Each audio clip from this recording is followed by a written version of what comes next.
Hey there, and welcome back. If you're settling in tonight, let your mind drift for a moment to the things that have always belonged to a winter evening. The smell of wood smoke hanging low in cold air, the particular sound a fire makes when it has been burning for hours and the larger logs have begun to shift and settle. As always, I'd love to know where in the world are you listening from and what time is it for you. And if you enjoy these cozy journeys through history, consider subscribing so you don't miss the next one. Whether you're here to drift into sleep or to follow the currents of history, I'm glad you're with me. The thickness of a wool blanket pulled up to your chin, the quality of darkness in a country place where there are no streetlights, only the glow of a few windows and the faint silver of a winter moon. The cold pressing at the door of a house that has been built to keep it out. Hold those somewhere in the back of your mind. We are going to a winter that lasted longer and asked harder questions than any winter you have known. And we are going to spend it in a house that knew exactly how to survive it. Wherever you are listening from tonight, I would love to know. Drop the name of your town, your city, the place you call home in the comments below. And if this is your first time here, the subscribe button is the quiet way of making sure the next story finds you when it comes. The reason I ask is this. Medieval winter was the season when distance disappeared.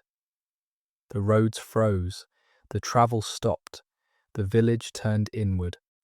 For 4 months out of every year, every village in England became a closed world that survived on what it had stored in October and on the work of the people inside it, and the survival of that world depended on the household, on the hearth, on the slow, careful management of everything across the cold months.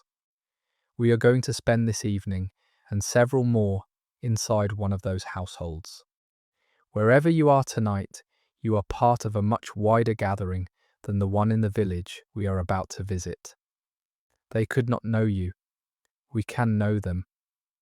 Tonight, we are going to a medieval winter, not the romantic winter of Christmas cards, not the picture book scene of snow on a thatched cottage with a robin on the windowsill.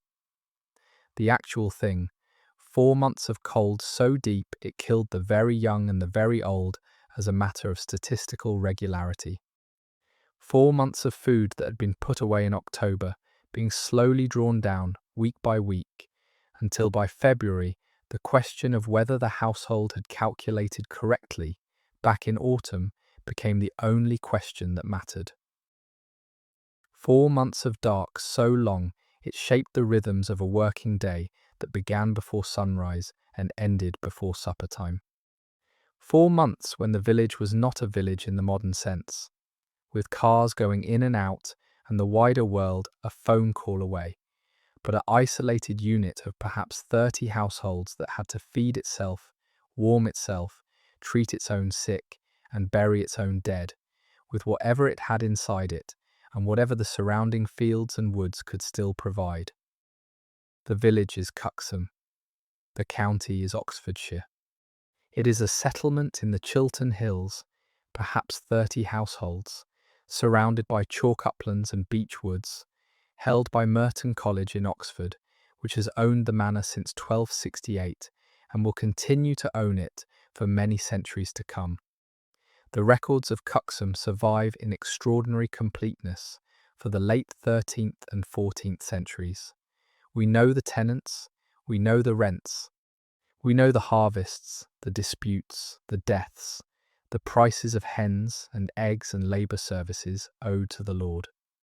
We can stand in this village in 1340 with more confidence than we can stand in almost any other medieval English village, because the documents are there, the year is 1340. The harvest of this autumn was a reasonable one, neither the famine harvests that have struck the country at intervals across the past few decades, nor the abundant ones.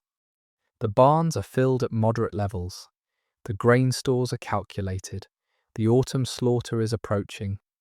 The village has been preparing for winter since the first frosts in early November, and now, in the last week of November, The preparations are nearly complete. Tomorrow or the day after, the slaughter month begins in earnest, and the year's working pattern shifts decisively from the long, busy phase of harvest and gathering into the long, quieter phase of indoor work and slow consumption. You are walking down the village's single main street. The road is frozen hard, packed by hooves and feet across a week of below-freezing nights. Your boots, which were not built for this weather, are gripping it imperfectly. Your breath rises in clouds in front of your face. The cold is the kind of cold that has settled into the ground and the walls and the air alike, and that no fire smaller than a substantial domestic hearth could meaningfully push back. Your hands, in the wool gloves you are wearing, are colder than they should be. The wind, which has been coming down the line of the Chilterns from the north for several days, finds its way through every gap in your clothing and makes itself known. The houses on either side of the road are low, single-story for the most part, although a few of the wealthier tenants have upper rooms reached by ladders inside. The walls are timber-framed, the gaps between the timbers filled with wattle and daub, plastered over and lime-washed white, where the household has had the time and energy to keep up the lime-washing. Some of the houses are showing the grey streaks where the lime wash has begun to weather off and has not been renewed.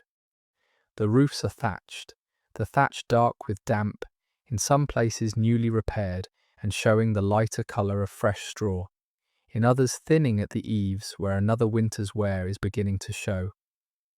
From every chimney, smoke rises. The chimneys are not chimneys in the modern sense. They are openings in the roof above the central hearth, sometimes capped with a wooden hood to keep the rain out, more often simply open to the sky.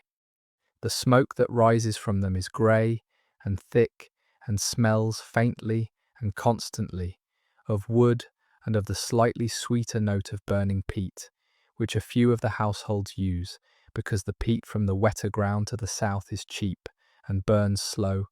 A woman is walking toward you. She has a yoke across her shoulders, a wooden bar fitted with curved hooks at each end, and from the hooks hang two heavy wooden buckets of water that she has just drawn from the well at the centre of the village. The water in the buckets is steaming faintly in the cold air. She is moving carefully on the frozen ground. She is dressed in a dark wool gown over a lighter linen shift, with a wool kirtle pulled over the top and a heavy cloak of undyed wool across her shoulders. Her hair is covered by a linen wimple that wraps around her head and under her chin, leaving only her face exposed. The face is the face of a woman in her middle 30s. She has been awake since before dawn. She has already lit the fire, drawn the first water, fed the chickens, sent the older children to gather kindling, milked the cow, started the pottage on the fire, set the bread to rise for the second baking of the week, and she is now on her way back to the house with a larger water for the day's work. Her name is Alice Oldman. She does not know you. She is on her way home with the buckets, and the work she is doing now is the same work she has been doing every morning for 15 years, and the work she will do every morning for as many years as her body holds out. She is, by the standards of her village and her time, a competent, reliable, well-respected working woman. Her household is one of the more substantial in the village. Her husband is Robert Oldman, the farmer the village has elected this year to manage the Lord's lands and keep the manor accounts on the Lord's behalf. A position that carries some authority and some additional work and some irritations from neighbours.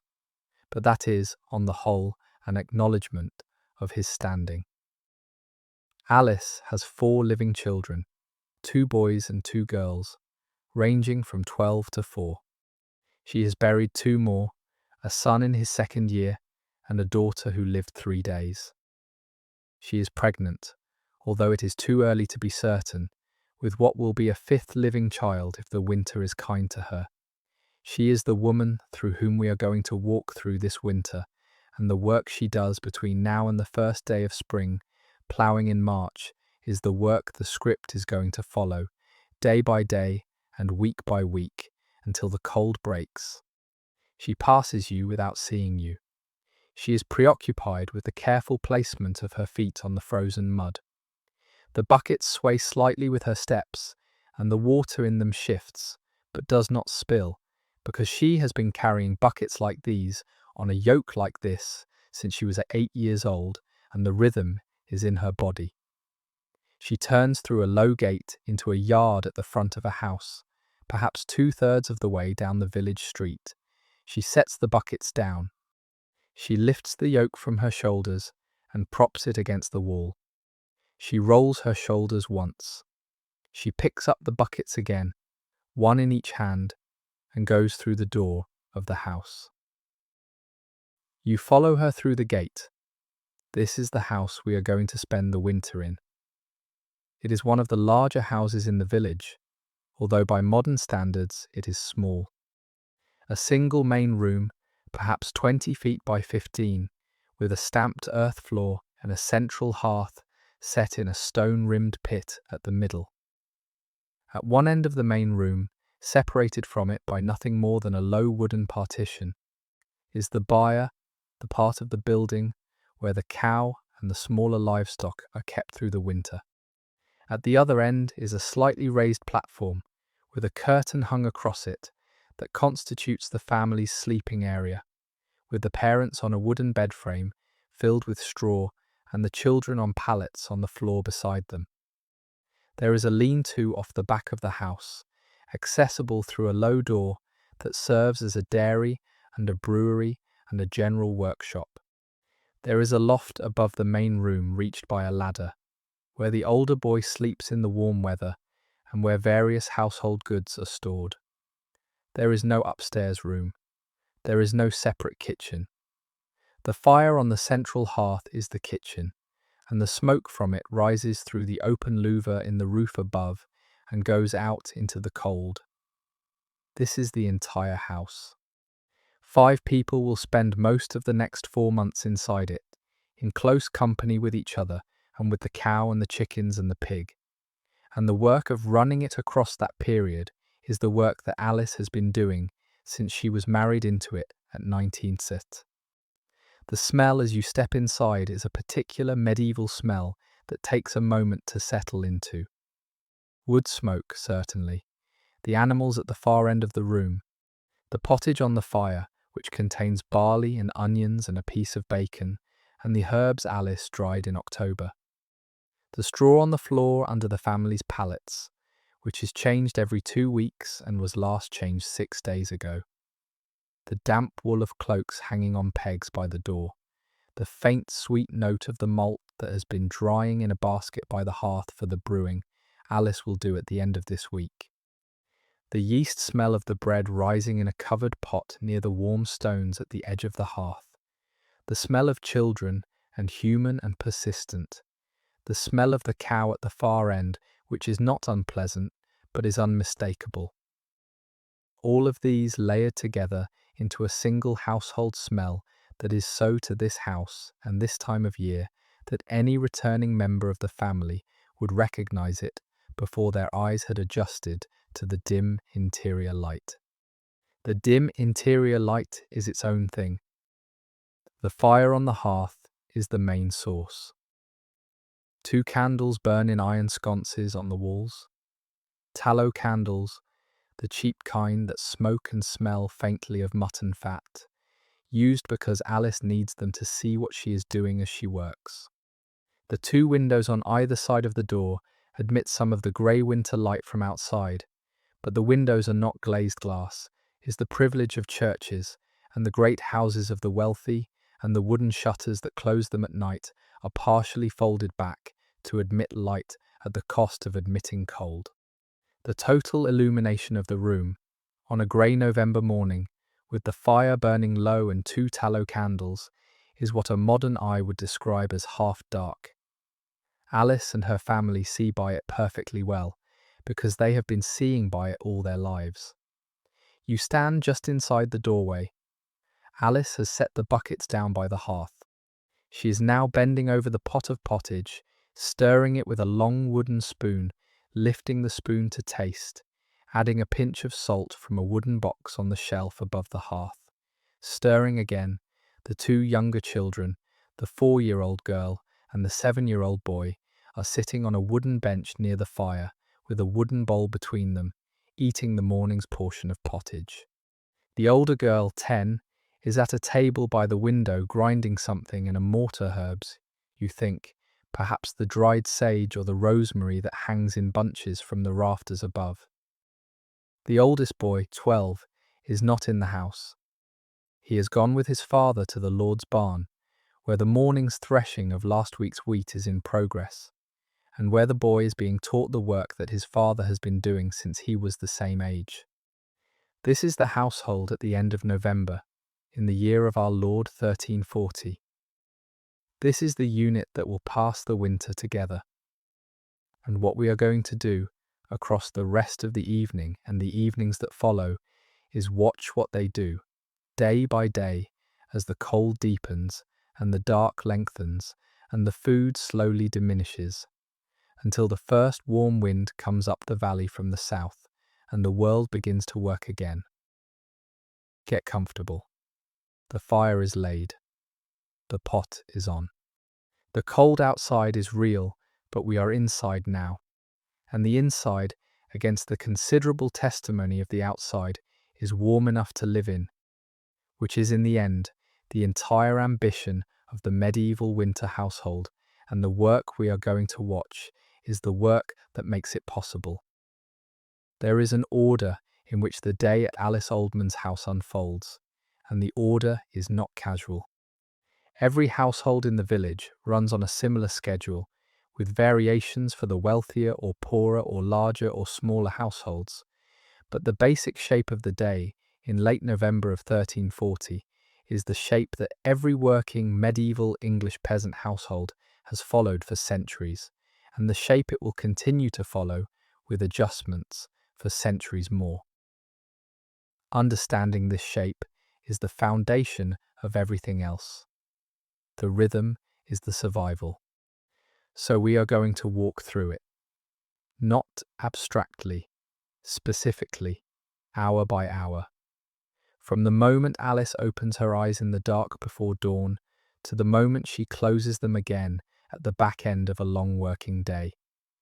Because what fills those hours, and what the hours fill in turn, is the substance of medieval winter life, and you cannot understand what it was to live through this season without understanding how each day was put together.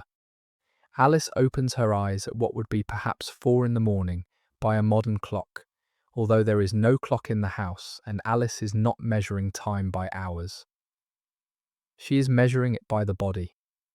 The body of a working woman who has been getting up at this hour for 15 years has its own internal sense of when the morning is approaching, and the sense rarely fails her. She lies for a moment in the dark, under the wool blanket and the linen sheet, and the warmth of her husband Robert beside her, listening to the house. She listens for the cow at the far end. The cow is breathing slowly and quietly, which means the cow is well. The children are asleep, the youngest making the soft sounds of a 4-year-old at rest, the others quieter still. She listens for the wind. The wind is up, but not howling, which means the night has not turned worse since she went to sleep. She listens for the fire. The fire on the hearth is, by this point in the night, almost certainly down to embers, but it should not be out, because if it is out, the work of getting it lit again from cold ash will cost her perhaps half an hour of difficult patient labour, with flint and steel and tinder, and on a morning when the day is cold and the work is many, half an hour matters. She listens. She hears faintly the slow, steady glow of the fire, which is not a sound exactly, but is something like one, the settling of the embers as they continue to burn down. The fire is alive. She has banked it correctly the night before, with the larger embers covered in ash to slow their burn, and the technique that her mother taught her and that her mother's mother taught her mother has worked again, as it works almost every night, to keep the fire alive across the 8 hours of sleep without losing it. She gets out of bed. The cold outside the blanket is immediate.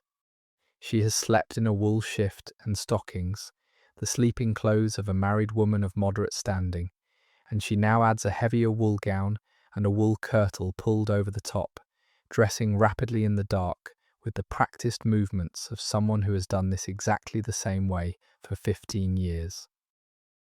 She does not light a candle. The fire's faint glow is enough to see by, and candles are not to be wasted on dressing. She steps over Robert, who has not stirred, and walks softly across the earth floor toward the hearth. She kneels by the fire. She uses an iron poker to push aside the ash that has been covering the embers, exposing the orange glow underneath. She takes a handful of dry kindling from the basket beside the hearth twigs and pieces of dry oak and dry beech that the older children have been gathering across the past week, and arranges it carefully on the embers. She blows on the embers, gently, the way her mother taught her, with a long, steady breath that brings the orange to flame without scattering the ash. The kindling catches. A flame appears. She adds more kindling, builds it up, adds 2 pieces of larger wood, and the fire is alive again, throwing its first real warmth and light into the room. This single act, kneeling at the hearth in the dark before dawn and bringing the fire back from the embers, is the foundation of every winter day. Every household in the village is doing it at exactly this hour. Every wife, or in some houses every husband, if the wife is ill or absent or dead, is performing the same ritual at the same time. The fire is the difference between life and death.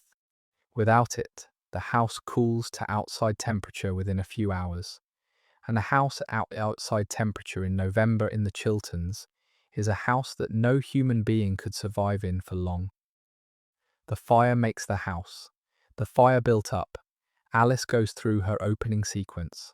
She fills the iron pot, the household's largest cooking vessel, with water from the bucket. She will refill later from the well, and she swings it on the iron hook over the fire to heat. She takes down the leather bag of barley grain from the shelf and measures out the day's portion for the pottage. She takes a few onions from the basket where the autumn's harvest is stored and begins to chop them on a wooden board with an iron knife. She takes a piece of dried bacon from the smaller bag where the meat is kept and slices off the day's allowance, perhaps 2 ounces, and adds it to the pot when the water has begun to warm. She adds the chopped onions. She adds the barley. She adds salt and a handful of dried herbs from the bunches hanging from the rafters above. She stirs. The pottage is now started. It will simmer for the next 3 hours and become, by midday, the main meal of the day. Pottage is the foundation of medieval English cooking, the long-simmered grain and vegetable stew that we discussed in the tavern script, and that fills the cooking pot in every working household across the country. Alice's pottage is good. She has the touch for it. Her pottage is, by the standards of the village, well regarded. Her neighbours have been known to remark on it. She moves on to the bread. The bread that has been rising in a covered pot near the hearth is now ready to be baked. Alice has not baked her own bread today, because today is not a baking day. The household bakes twice a week, on Wednesdays and Saturdays, and today is a Tuesday. What is rising in the pot is dough that is being held back for tomorrow's baking, which Alice will do in the communal oven at the back of one of the larger houses in the village, paying a fee in flour or in bread to the household that owns the oven. Today, the household is eating bread baked on Saturday, which is now 3 days old and is therefore beginning to harden. The hardening is not a problem. Hard bread is the standard medieval bread by the 3rd or 4th day after baking. It is dipped in pottage, soaked in milk, used as the base of trenchers, and consumed quite happily in the form it has reached. She takes one of Saturday's loaves down from the shelf where the bread is kept. She cuts it into slices with a long iron knife. She arranges the slices on a wooden platter. The platter will be the family's bread for the day, supplemented at meals by whatever is in the pot. Now the cow. Alice picks up a wooden milking pail from where it hangs on the wall, and she goes through the low partition into the byre.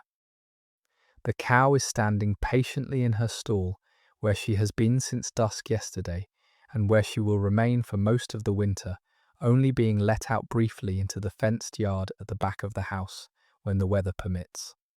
The cow's name is Sorrel. She has been with the household for 6 years. She is a russet brown beast of the local breed, perhaps 2/3 the weight of a modern dairy cow, but she gives reliable milk in moderate quantities, and her milk is one of the foundations of the household's winter food economy. Alice settles herself on the wooden milking stool beside Sorrel. She places the pail beneath the udder. She begins to milk with the practiced rhythmic squeeze and pull of a woman who has been doing this every morning and every evening for many years. The milk comes in steady rhythmic streams into the pail. It is warm, it steams faintly in the cold air of the byre. The cow is settled and patient. The whole act takes perhaps 15 minutes. When she has finished, the pail contains perhaps 3 pints of milk, which is a moderate yield for a winter morning. Sorrel's milk yield drops in winter, partly because of the cold, changed diet of stored hay and straw, rather than fresh pasture, and partly because Sorrel is a cow who has been calving once a year for several years and is approaching the end of her productive life. Alice notes the yield. She will use a portion of the milk for the children's morning meal, mixed into hot water with a spoonful of honey, if the children have been particularly good and the household can afford it, which today they have and it can. She will use a portion for the cheese making that she does twice a week. She will use the remainder for the dairy work that fills the slack moments of the day. She carries the pail back into the main room and sets it on the table by the dairy door. The fire is now burning well. The pottage is simmering. The first grey light of dawn is beginning to show at the windows. The household is still asleep, except for Alice, although the youngest is beginning to stir on her pallet. The movements that mean wakefulness is approaching, but has not quite arrived. Robert will be awake within the next 10 minutes. The older children within the next 20. Alice has been working for nearly an hour. She has not eaten. She will not eat until the pottage is ready at midday, although she will drink a cup of warm ale and a piece of bread when she sits down briefly in mid-morning. This is the standard medieval pattern.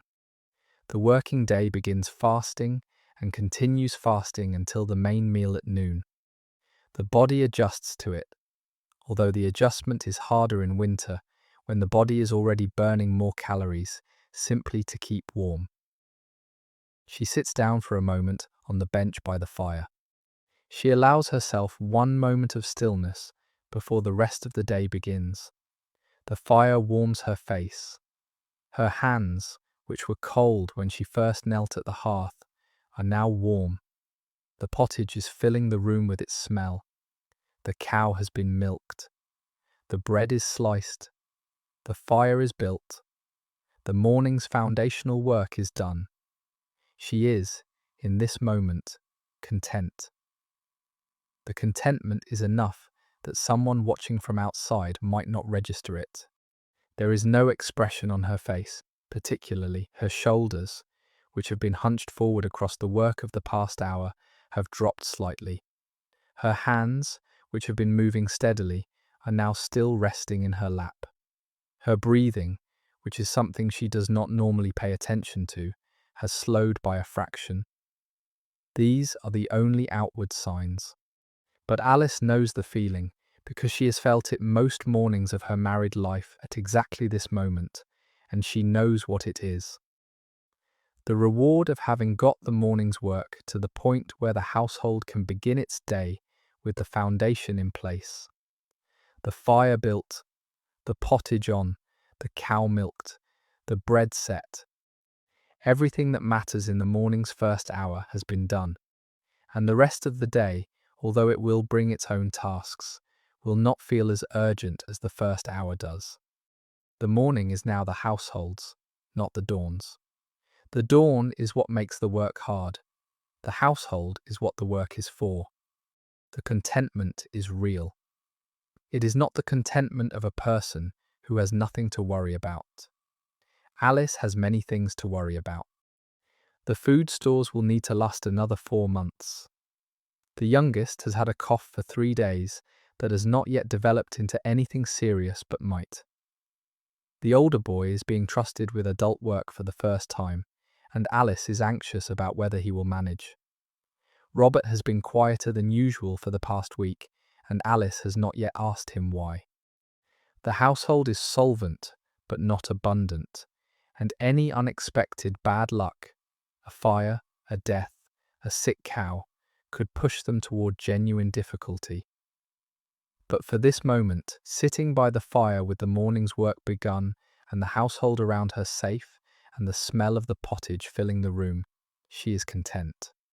The contentment is the kind of contentment that working people have always known in any era when the work that needs to be done has been done and the household is in order and the next thing has not yet begun. It is one of the pleasures of a working life, available to anyone who works, and Alice has been taking it where she finds it for 15 years. Robert stirs. He sits up. He swings his feet over the side of the bed.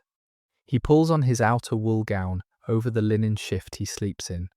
He stands, stretches, walks across the room to the hearth, and sits down on the bench opposite Alice with a grunt of acknowledgement that is more than the modern English word morning, but considerably less than a sentence. Alice gets up. She fills 2 wooden cups with warm ale from a pitcher she has set on the hearth to take the chill off, and she hands one to Robert. He takes it with another grunt. He drinks. The ale is the household's own brew, made by Alice in the lean-to dairy at the back of the house 10 days ago. Weak and slightly sour, but warming and familiar. Robert drinks slowly. He is not yet fully awake. He will be in another 15 minutes. Alice goes to wake the older children. This is the part of the morning that is least pleasant for everyone. The children do not want to leave their warm pallets. The room is still cool, although warming. The work of the day is about to fall on shoulders that have not yet decided to bear it. Alice's strategy, refined across many years, is gentle but firm. She does not shout. She does not threaten. She bends over each child in turn, says their names softly, places a hand on their shoulder, and waits. They open their eyes. They protest in mumbles. She waits longer. They sit up. She moves on to the next. Within 5 minutes, all 4 children are awake. The older girl is dressing herself with the practiced movements of a 10-year-old who has been doing it for years. The older boy is already up and at the hearth, eating a piece of bread and asking for ale. The 7-year-old boy is being slower. The 4-year-old is still rubbing her eyes and is trying to climb onto Alice's lap, which is more difficult than usual because of Alice's slight unmentioned pregnancy. But Alice manages it without complaint and holds the body for a moment before setting her down again and pointing her toward the bench, where the morning's portion of bread and warm milk waits. The household is now awake. The day has begun. Within the next half hour, the older boy will leave with Robert for the Lord's barn. The 7-year-old will be sent to the Lord's woods to gather kindling for the day's fires, which will take him until midday. The older girl will help Alice with the morning spinning, which fills every spare hour of the winter day in every working household. The 4-year-old will play near the hearth and eat, and ask questions, and be the constant warmth and difficulty that children always are. And Alice, who has been working since before dawn, and will not stop until well after dusk, will move through the rest of the day's work in the steady, unhurried rhythm of a woman who has done all of this before and will do all of it again, until the cold breaks and the fields call her out into the spring. There is a particular morning each November when the village changes shape. The morning is not quite the same morning each year, because the timing depends on the weather and on the condition of the animals, and on a judgment call by the village's older men. But it falls within the same 10-day window in late November every year, and once it has been decided upon, the village commits to it. The morning is the first day of the slaughter month, the day on which the cattle and pigs that cannot be fed through the winter are killed, butchered, salted, and put away for the months ahead. The slaughter is necessary. The medieval English village has, by November, exhausted nearly all of the fresh forage that can support its livestock. The grass is gone. The autumn leaves have been gathered for the byre bedding. The barley and oat straw that is being saved for winter feed is calculated to feed only a fraction of the year-round herd. Every animal kept through the winter has to be fed from stored fodder, and stored fodder is finite. So the village makes the calculation every year of how many cattle and pigs and sheep can be fed across the cold months on the available stores, and the surplus animals are slaughtered now, in November, before the weather turns truly bad. And while the meat can be processed and preserved in cold conditions that keep it from spoiling, this is the practical logic of the slaughter month. The romantic image of medieval people gleefully feasting on autumn meat is a misreading. The slaughter is not a feast. It is an economic decision made under pressure, executed efficiently and without sentiment, and it is one of the great defining annual rituals of village life. In Alice's household, the morning of the slaughter is the 3rd Tuesday of November this year. The decision was made by Robert 2 weeks ago, in consultation with the village's older men and with the village priest. The household has one pig that will be slaughtered, a 1-year-old boar that has been fattening on acorns and household scraps in the fenced yard at the back of the house through the autumn. The pig is now at his peak weight. He weighs perhaps 14 stone, which is good for a 1-year-old boar of the local breed. He will yield, when butchered, perhaps 8 stone of usable meat, plus the fat that will be rendered into lard for cooking, plus the offal that will be eaten fresh in the next few days, plus the blood that will be made into pudding, plus the bones that will go into pottage for weeks afterward, plus the bristles that will be saved for brushes, plus the bladder that will be cleaned and used as a storage container, plus the smaller bones that will be carved into needles and pegs, plus the trotters and the head that will be boiled into a brawn that will keep for several weeks under salt. Almost nothing of the pig will be wasted.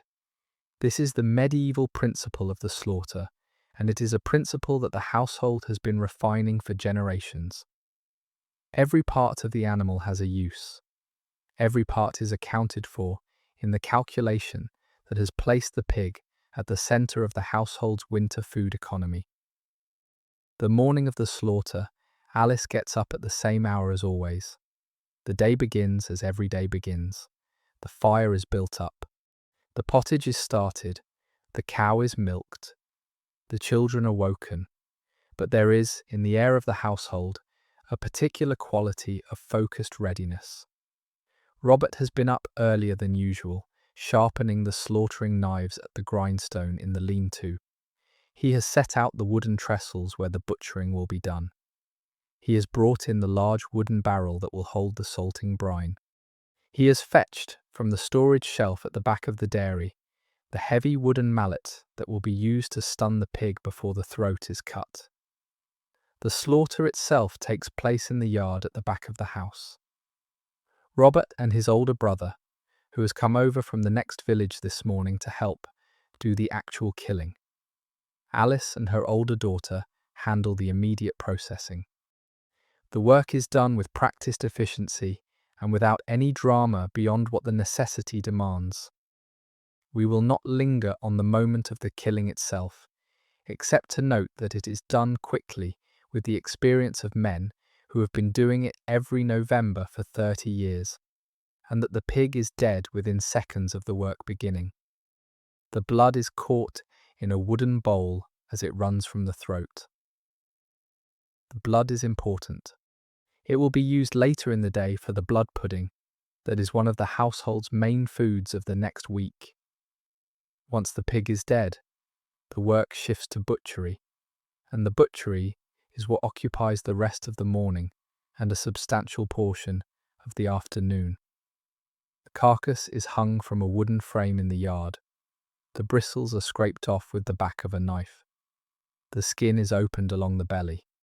The internal organs are removed in the order they are removed every year. The heart and liver and kidneys set aside for fresh eating in the next 2 days.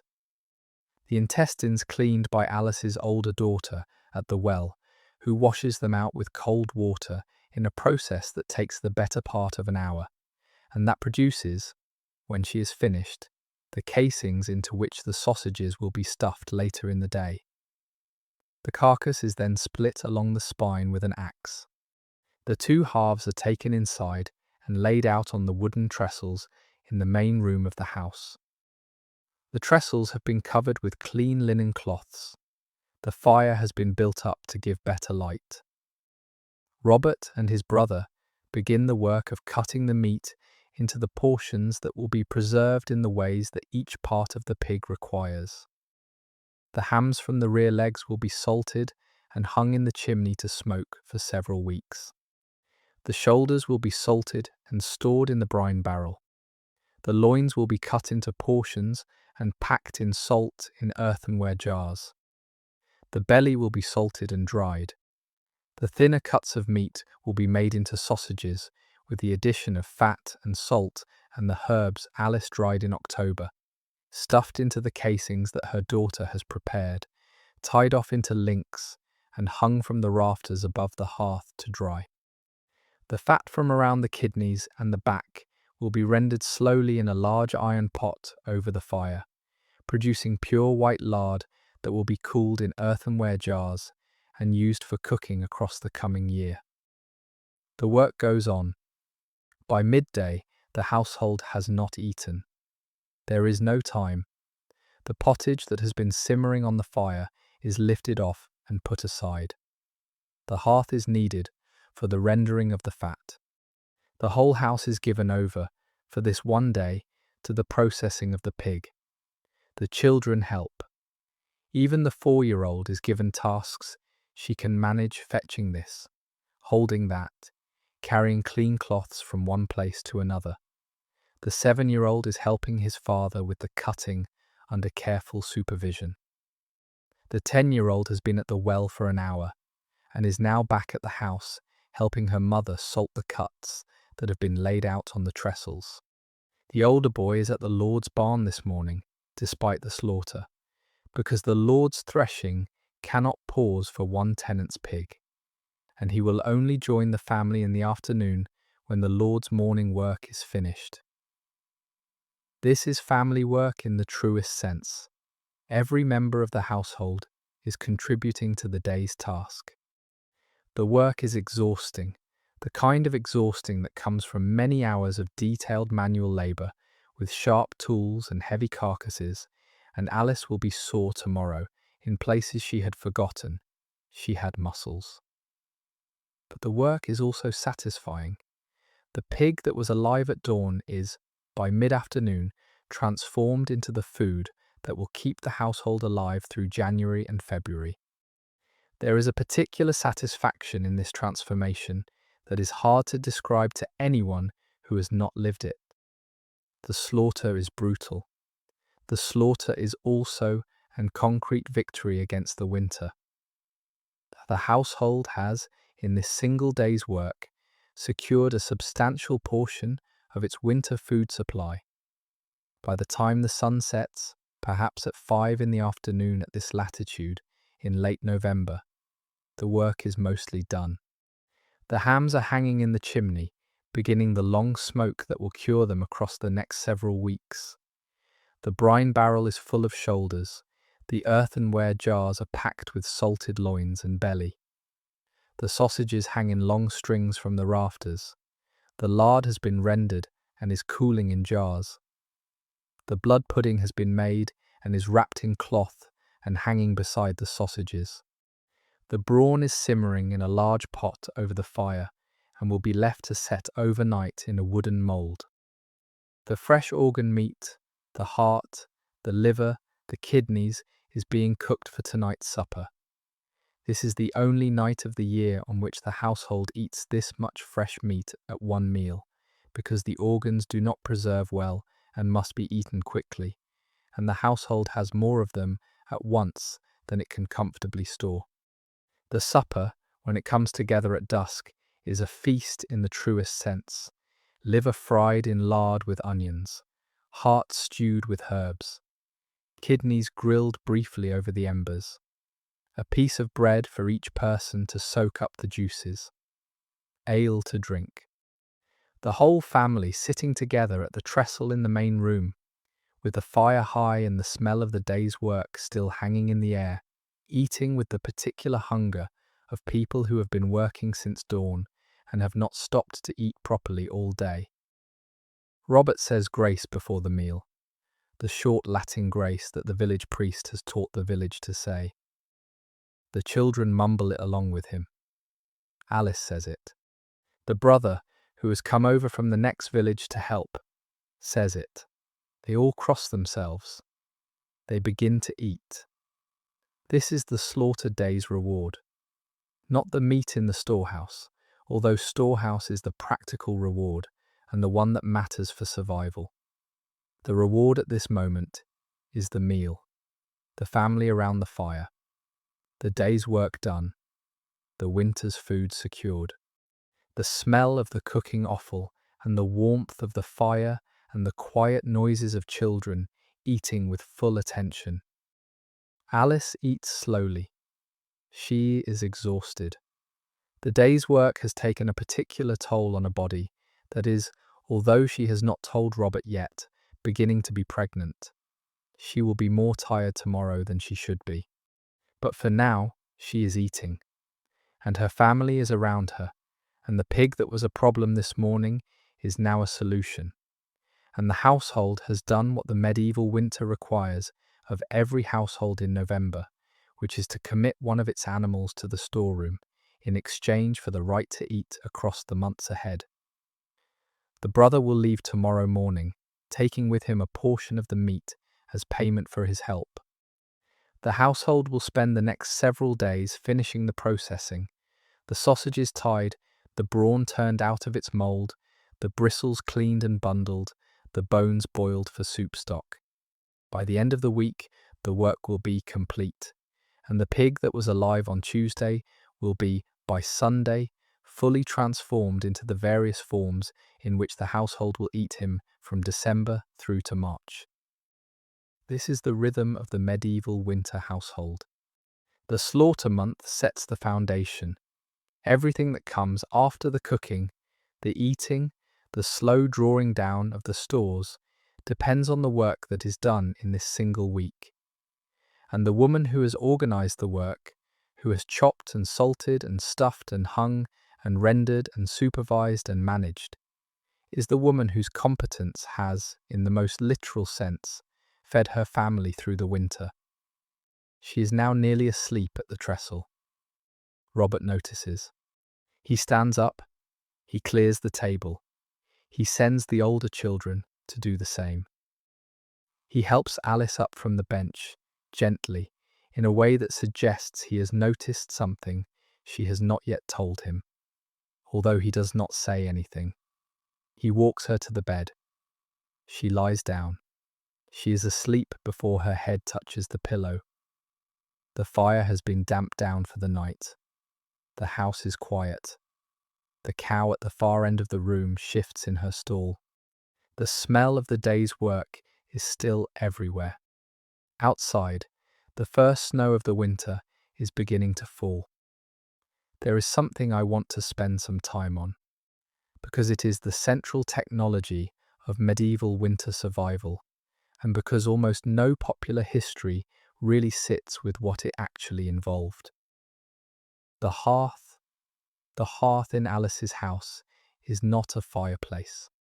The fireplace, in the modern sense, an opening in the wall with a flue rising above it to a chimney, exists in 1340 in some of the great houses of the wealthy, but it has not yet reached the working peasant household, and will not for another century or two. The hearth in Alice's house is a stone-rimmed pit set in the centre of the main room, about 3 feet across, raised perhaps 6 inches above the surrounding earth floor. The fire burns on this stone hearth in the open, with the smoke rising through an opening in the roof above. This is the central hearth arrangement that we discussed in the tavern script, and it is the dominant arrangement in medieval English houses of the lower and middle ranks for much of the period. The central hearth has advantages that the modern fireplace does not. The heat from a central hearth radiates in all directions, warming the entire room rather than just one wall.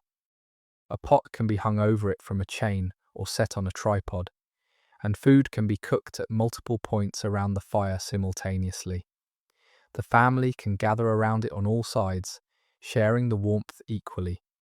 The whole household orientation, in winter, is around this central glowing point in the centre of the room, and the social life of the long evenings happens in the orange light of the fire, with everyone facing inward. The disadvantages are also real. Smoke fills the upper part of the room, blackening the rafters and the underside of the thatch, and creating an air quality in the house that, by modern standards, would be considered seriously hazardous.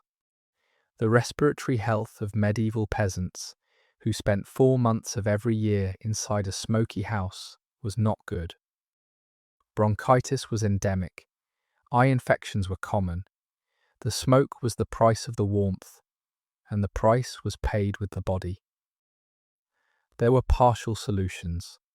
The smoke louver in the roof above the hearth was the most important. A well-built house had a louver of perhaps 3 feet across, sometimes capped with a pivoting wooden hood that could be turned to keep wind and rain out while letting smoke through. The louver was the difference between a smoky house and an unbreathable one. Alice's house has a good louver, well maintained, that lets most of the smoke out, and that has been part of the house's design since it was built 60 years ago. But the fire itself is the real subject. The fire as a piece of medieval technology. The fire as a thing to be managed, fed, banked, revived, defended. The first thing to understand is that the fire never goes out. Or rather, it never deliberately goes out. The fire on Alice's hearth has been burning continuously for the past 7 months. It was lit in early May, when the spring weather had stabilized enough that the household no longer needed it for warmth, and a smaller cooking fire was kept going through the summer for the daily cooking.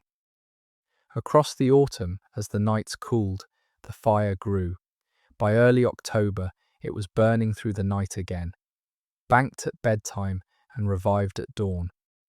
By November, it was at its full winter scale, burning every hour of every day, with logs added every few hours and the embers banked deep at night to carry it through to morning. The technique of banking the fire is the most important fire management skill in the household. Banking means covering the burning embers at the end of the day with a thick layer of ash that has been swept up from the edges of the hearth. The ash insulates the embers, slows their burn, and preserves them through the 8 or so hours of the night until the morning fire build can begin again.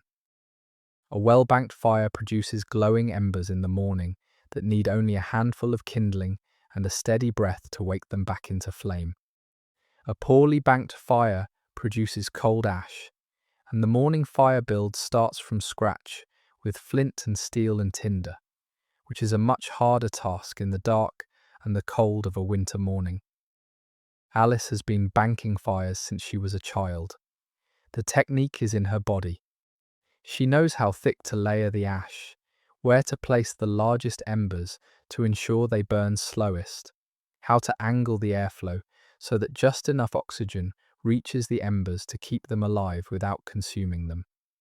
She has lost a fire perhaps 3 times in her married life, and each time she remembers exactly which night it was and what mistake she made.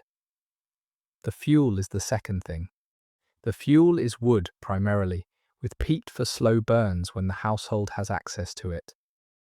The wood is gathered, cut, split, and stored in stacks against the side of the house under wooden roofs that keep the rain off.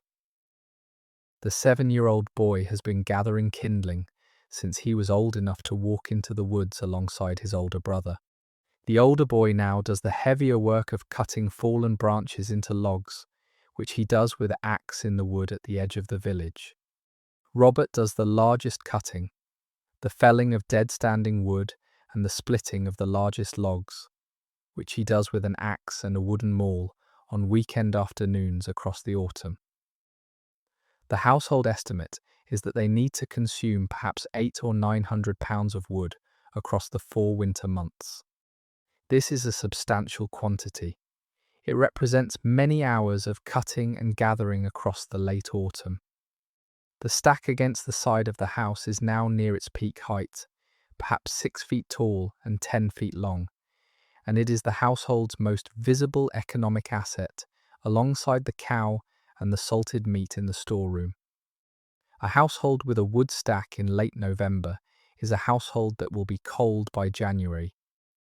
The right to gather wood from the Lord's woods is one of the customary rights of the medieval English peasant, but it is regulated. The household can take fallen wood freely.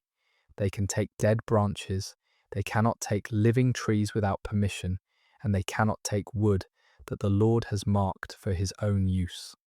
The forest officer, who works for the Lord and patrols the woods at intervals, would prosecute a tenant who took unauthorized wood, and the prosecution could result in fines or worse.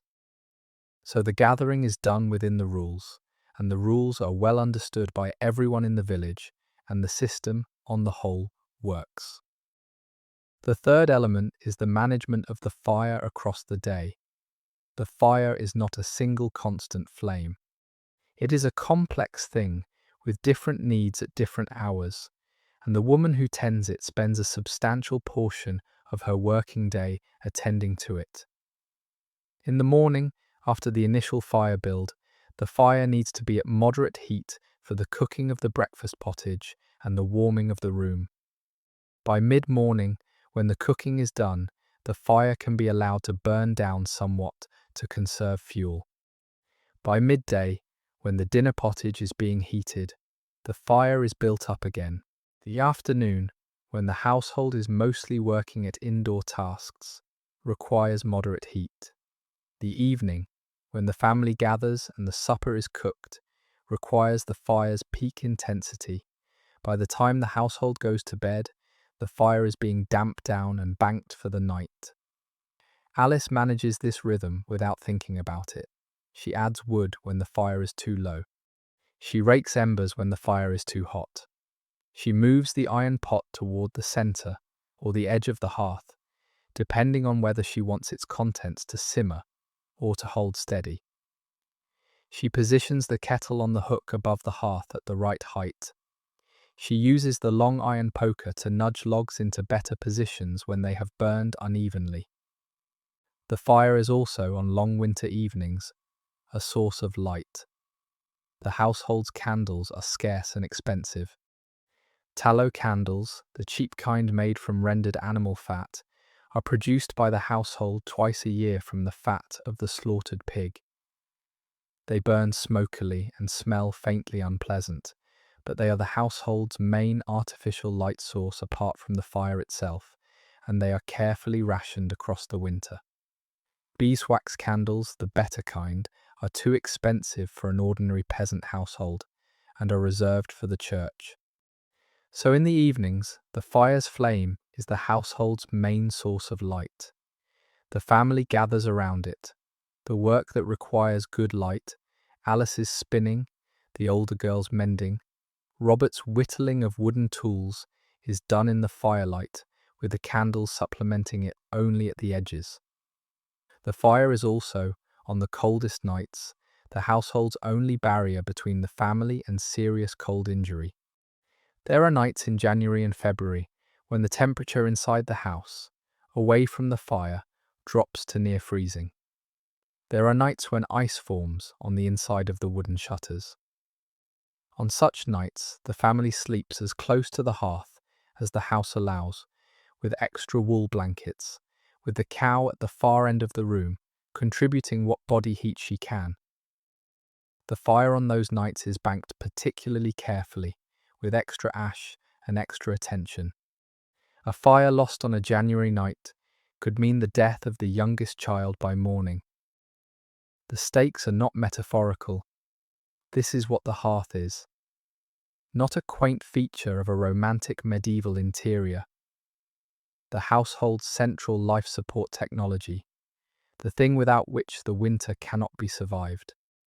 And the woman who tends it, day after day across 4 months without significant pause, is the woman whose unromantic patient labour makes the household's continued existence possible. Alice is now back at the hearth.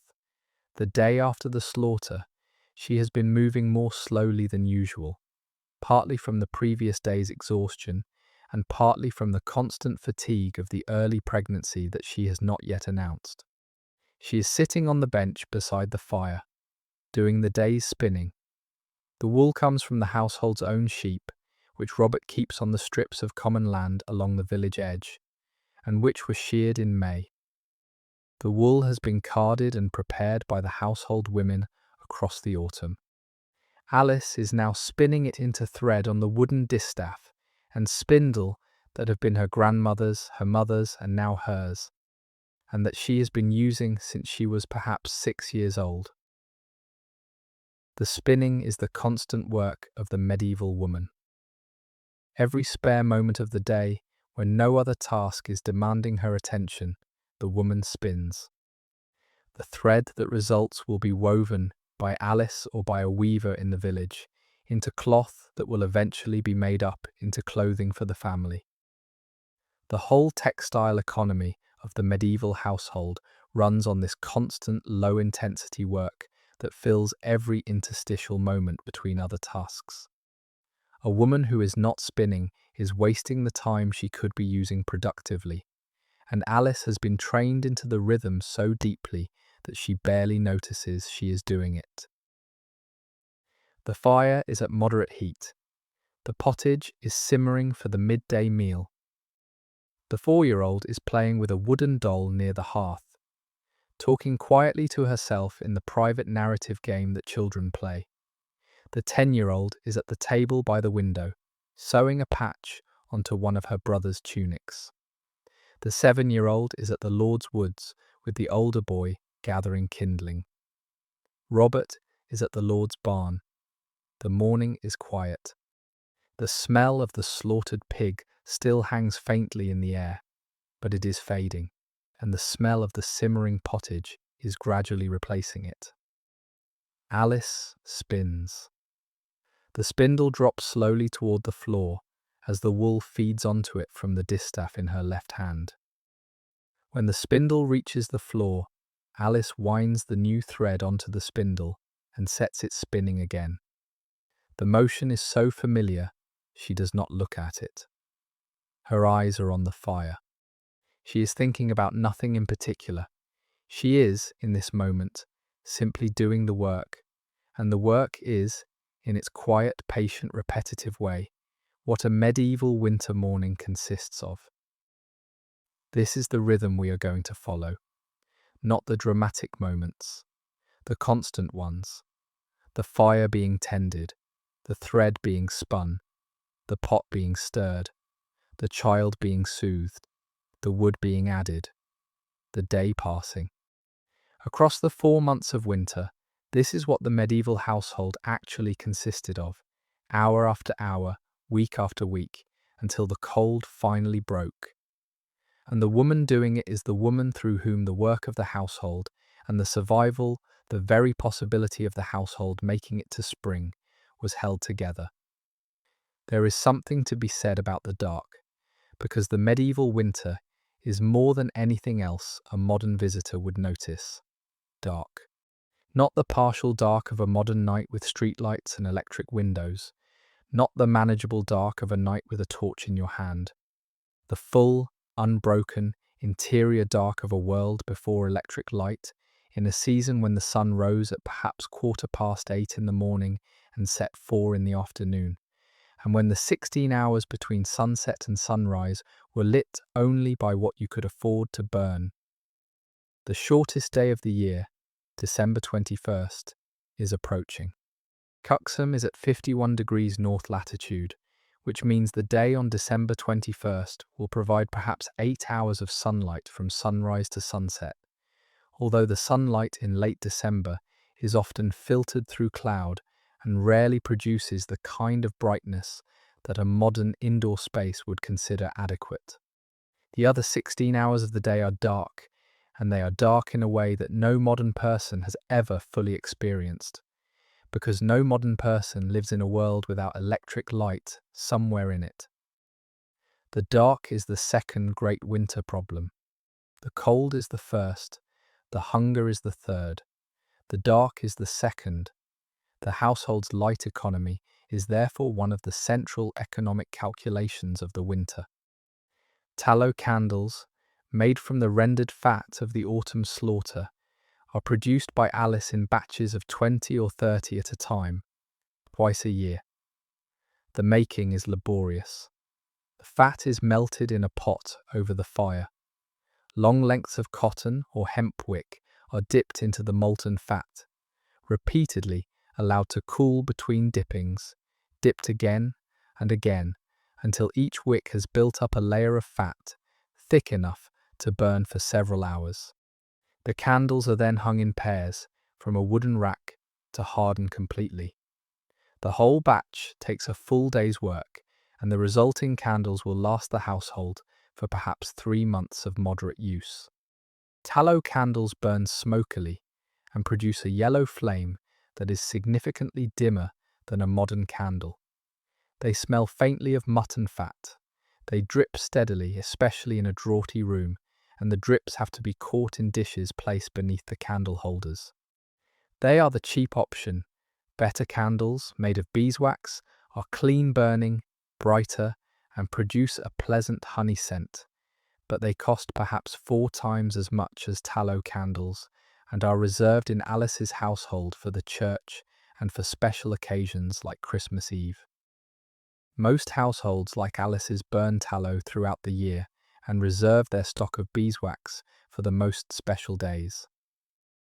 The candles are used carefully.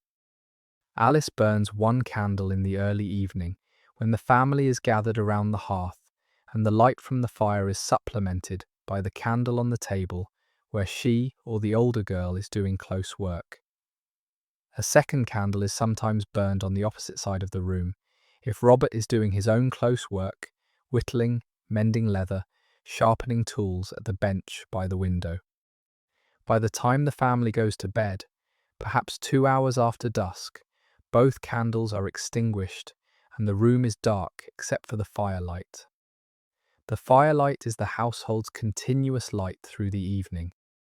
The fire on the hearth, when it is burning well, throws enough orange light into the room that the family can see each other, can see the work in their hands, can see the children playing on the floor. The light is not adequate for fine work, fine sewing, careful spinning, reading, although reading is not a household activity in any case, because no one in Alice's family can read, but it is adequate for ordinary working life. The household lives by this light through the long evenings, and it is one of the reasons that medieval interior life had a particular quality of warmth and intimacy that modern interiors, with their bright, even electric lighting, do not quite reproduce. What the family does in the long winter evenings is the question. The work that requires daylight has been done by sunset, more or less. The cooking for supper is in progress at the hearth. The animals have been settled for the night. The wood for the morning fire has been brought in. What remains is the long stretch of evening between supper and bedtime, and what fills it is the indoor work of the medieval household. Alice spins. She always spins.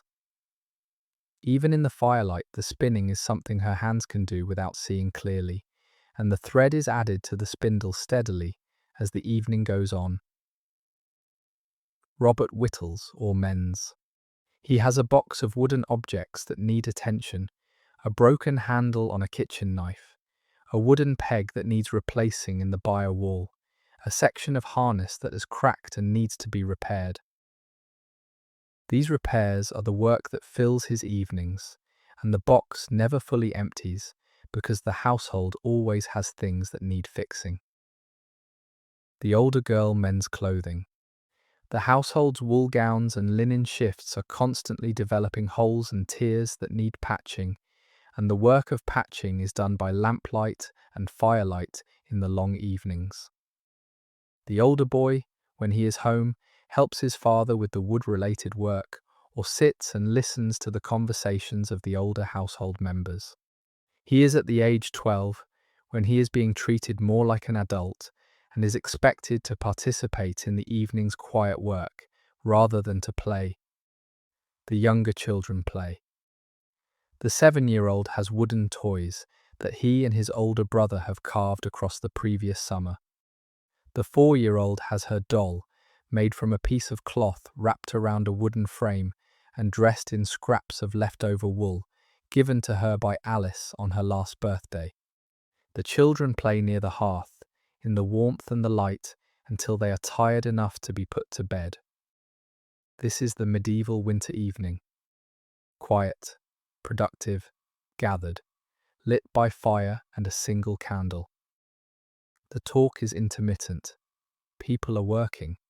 The talk that does happen is the unremarkable talk of a family that has been living together for years and that has nothing urgent to say to each other. A comment about something that happened in the village this morning.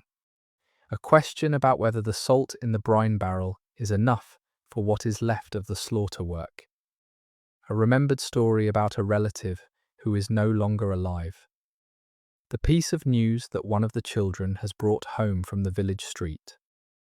The dark is also, when you sit with it, beautiful. The fire glows. The candle adds its additional warm light.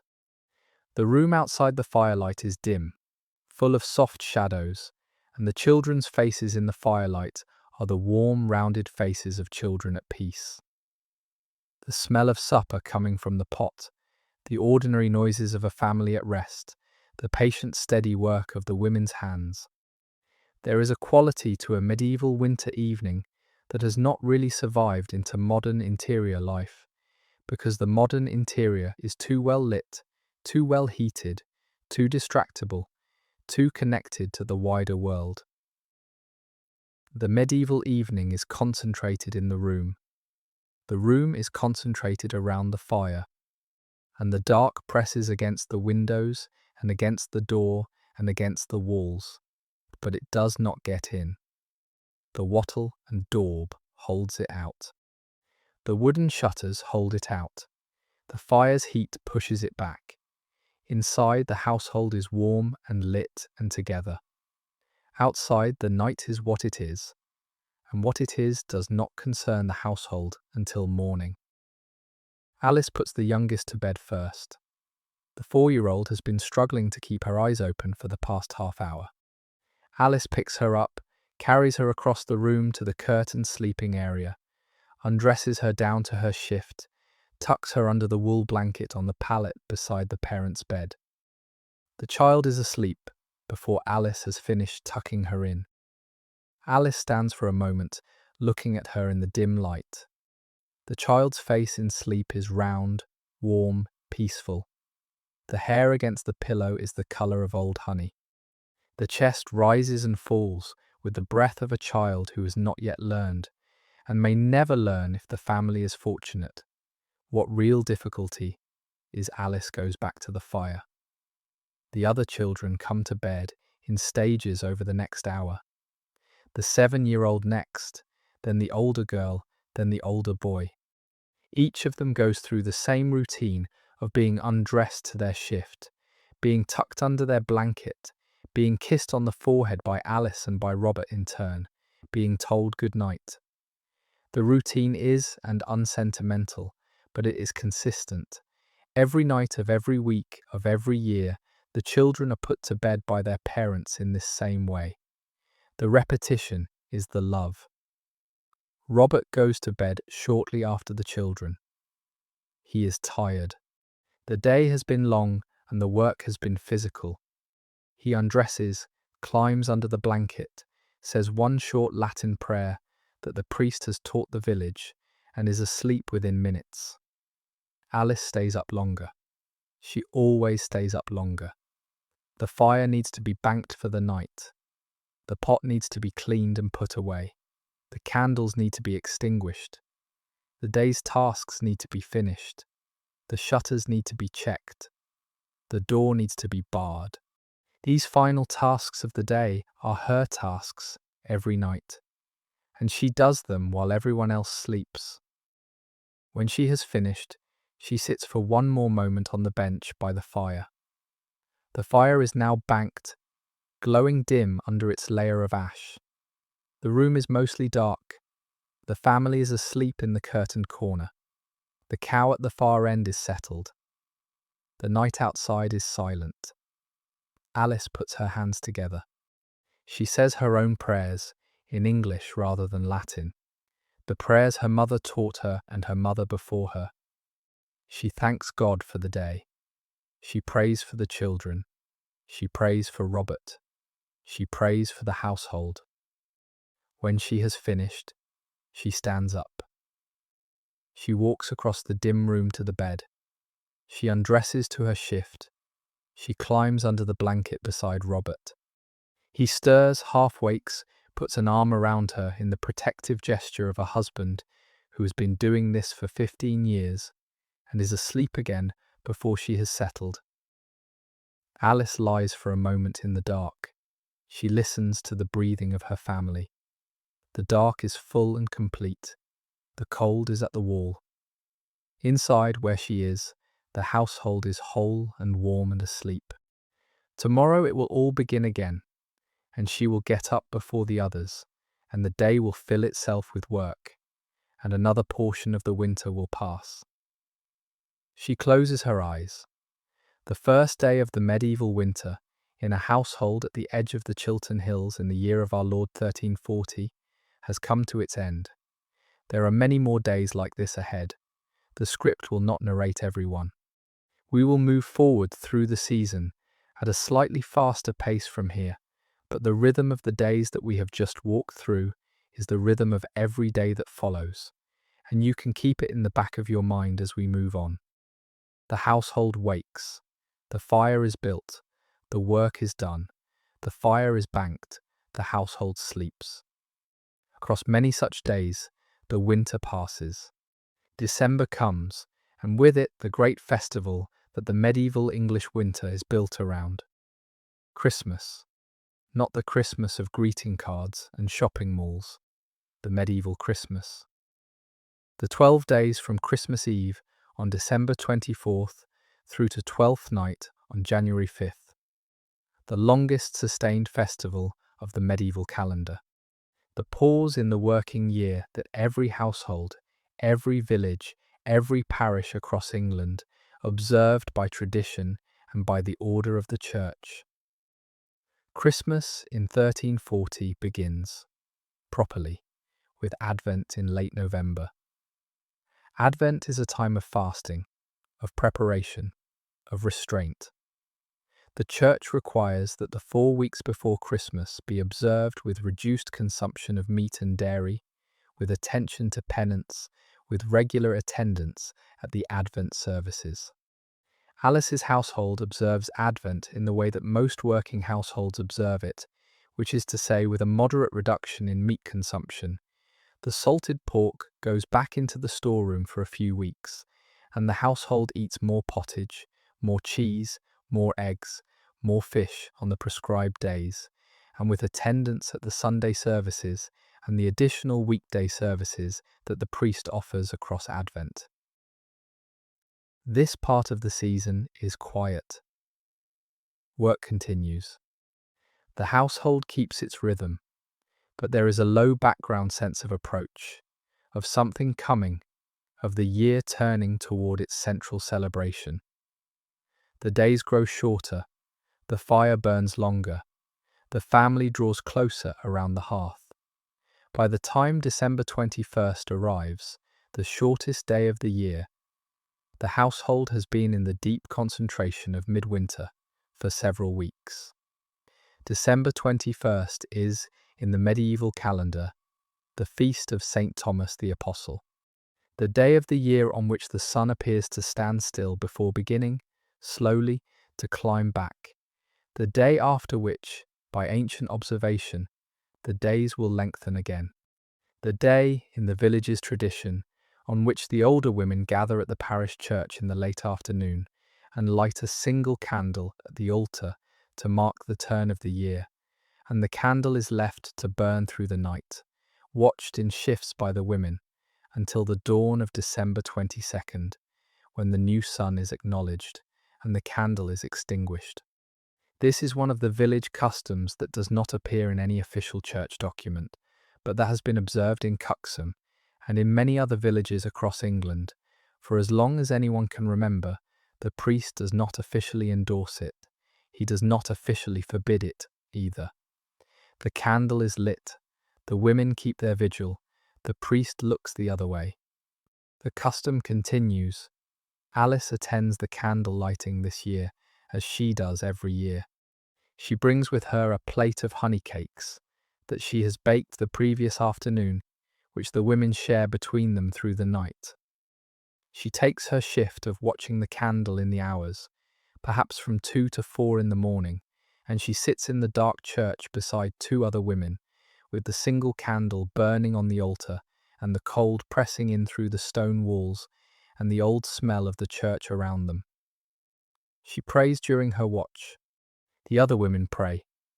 The conversation between them is quiet and intermittent. There is a particular quality of attention that comes from sitting awake in a cold church in the hours of the longest night of the year, watching a single candle. And Alice has been part of this attention every year of her married life, and finds in it something that is hard to name, but that she would not give up. When her shift ends, she walks back home through the dark village. The frozen ground crunches under her boots. The houses she passes are dark, the family sleeping.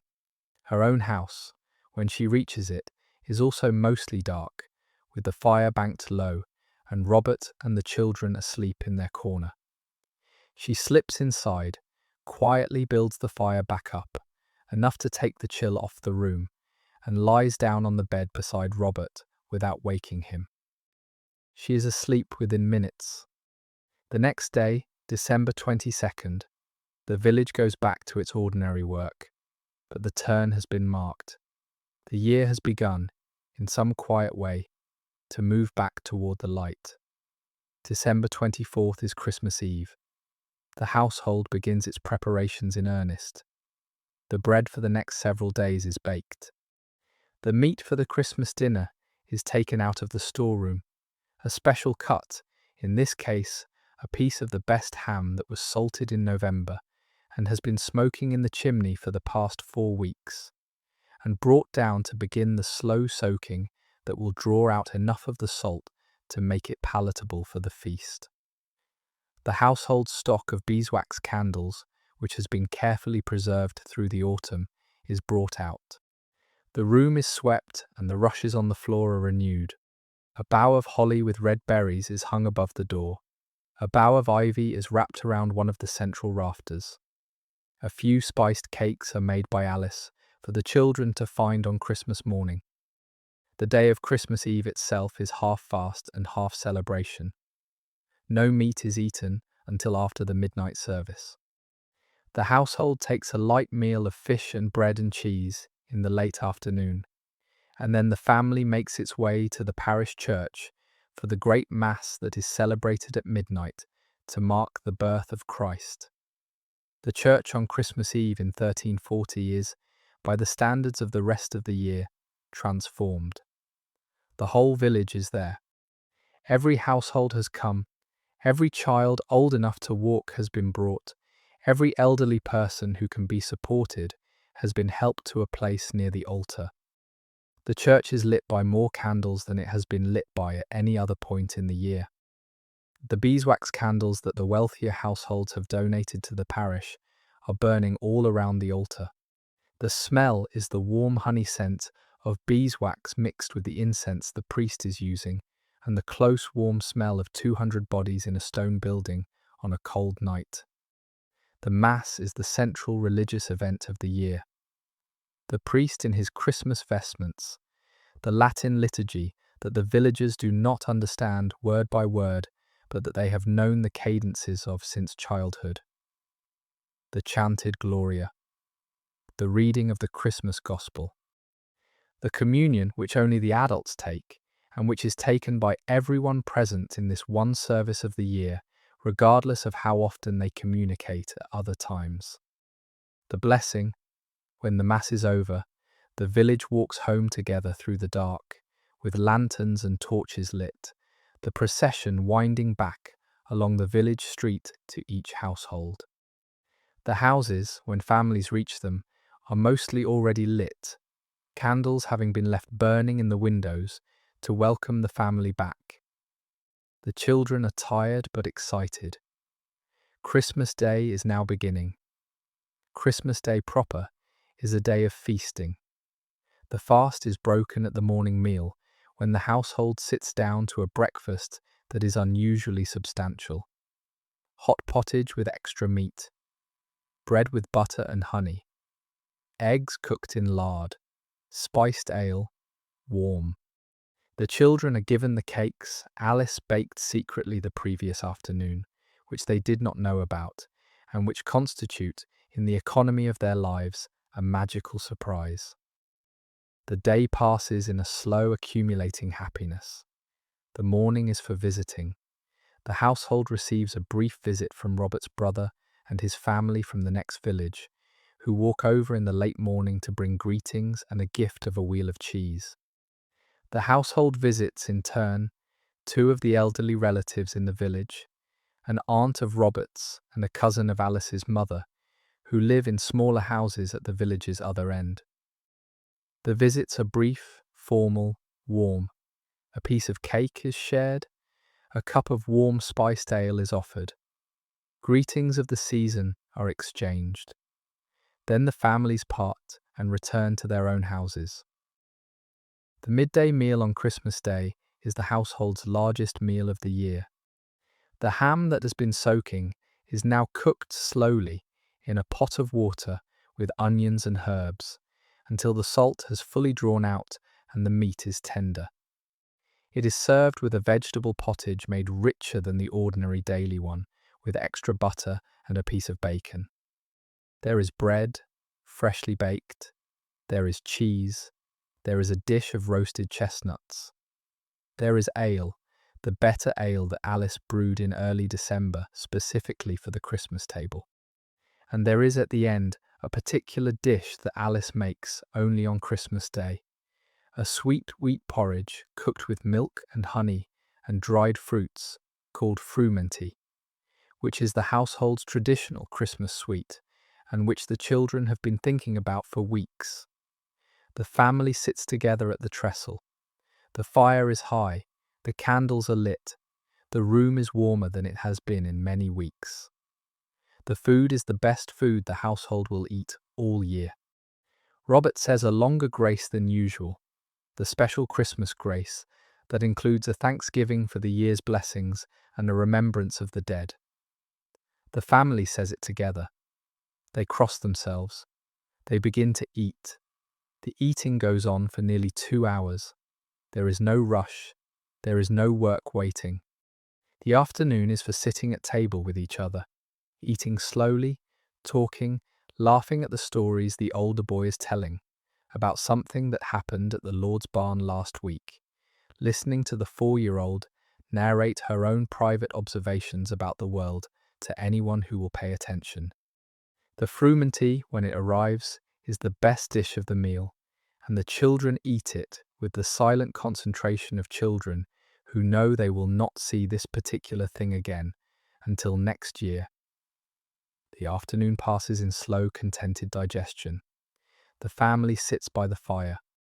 Robert tells, at the older boy's prompting, the story of the time his own grandfather, when Robert's father was a child, walked across England in a single winter to take a message to a lord in the north, and what happened to him on the way. It is a story the children have heard before, but not for some time, and they listen with the concentration of an audience that knows the story well and is ready to enjoy hearing it again. Alice adds a few details when Robert misremembers them. The grandfather, in the story, faces hardships and strange figures, and finally returns home with the message delivered, and the story ends, as it always ends, with the grandfather saying that the worst part of the whole journey was the cold of the second night, when he slept in a haystack and dreamed of his own funeral. The children laugh at this every time. In the evening, the family attends the Christmas Vespers service, which is shorter than the midnight mass and is more intimate.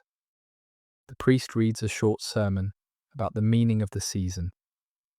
The choir of the parish, which is to say 5 or 6 of the villagers who are known to sing well, sing a Christmas carol that is one of the older carols in English about the birth of the child in the manger.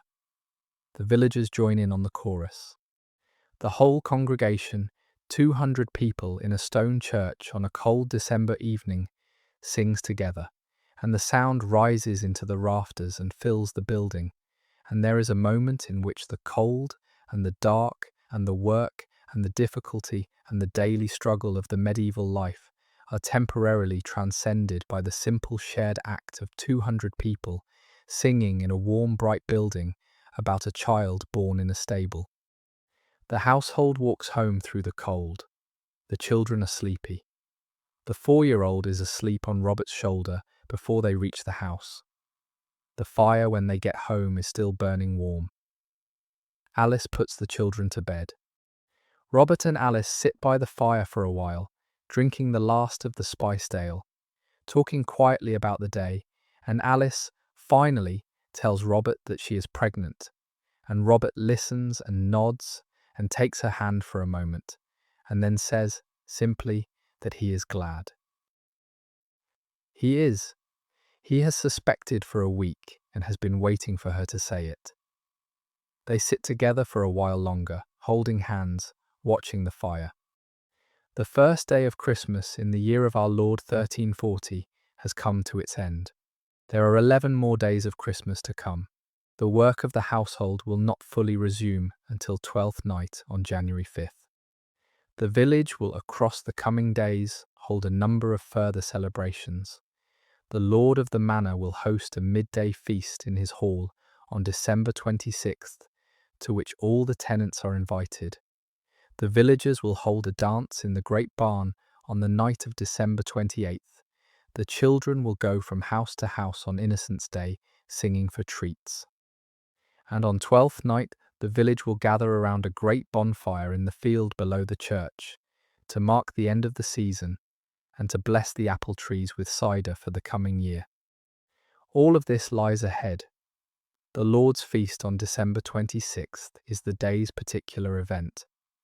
The Lord of the Manor, which is to say a representative from Merton College, the steward who has come down from Oxford for the Christmas season, has opened the great hall of the manor house to the village's tenants, as the medieval lord-tenant relationship requires of him on this day.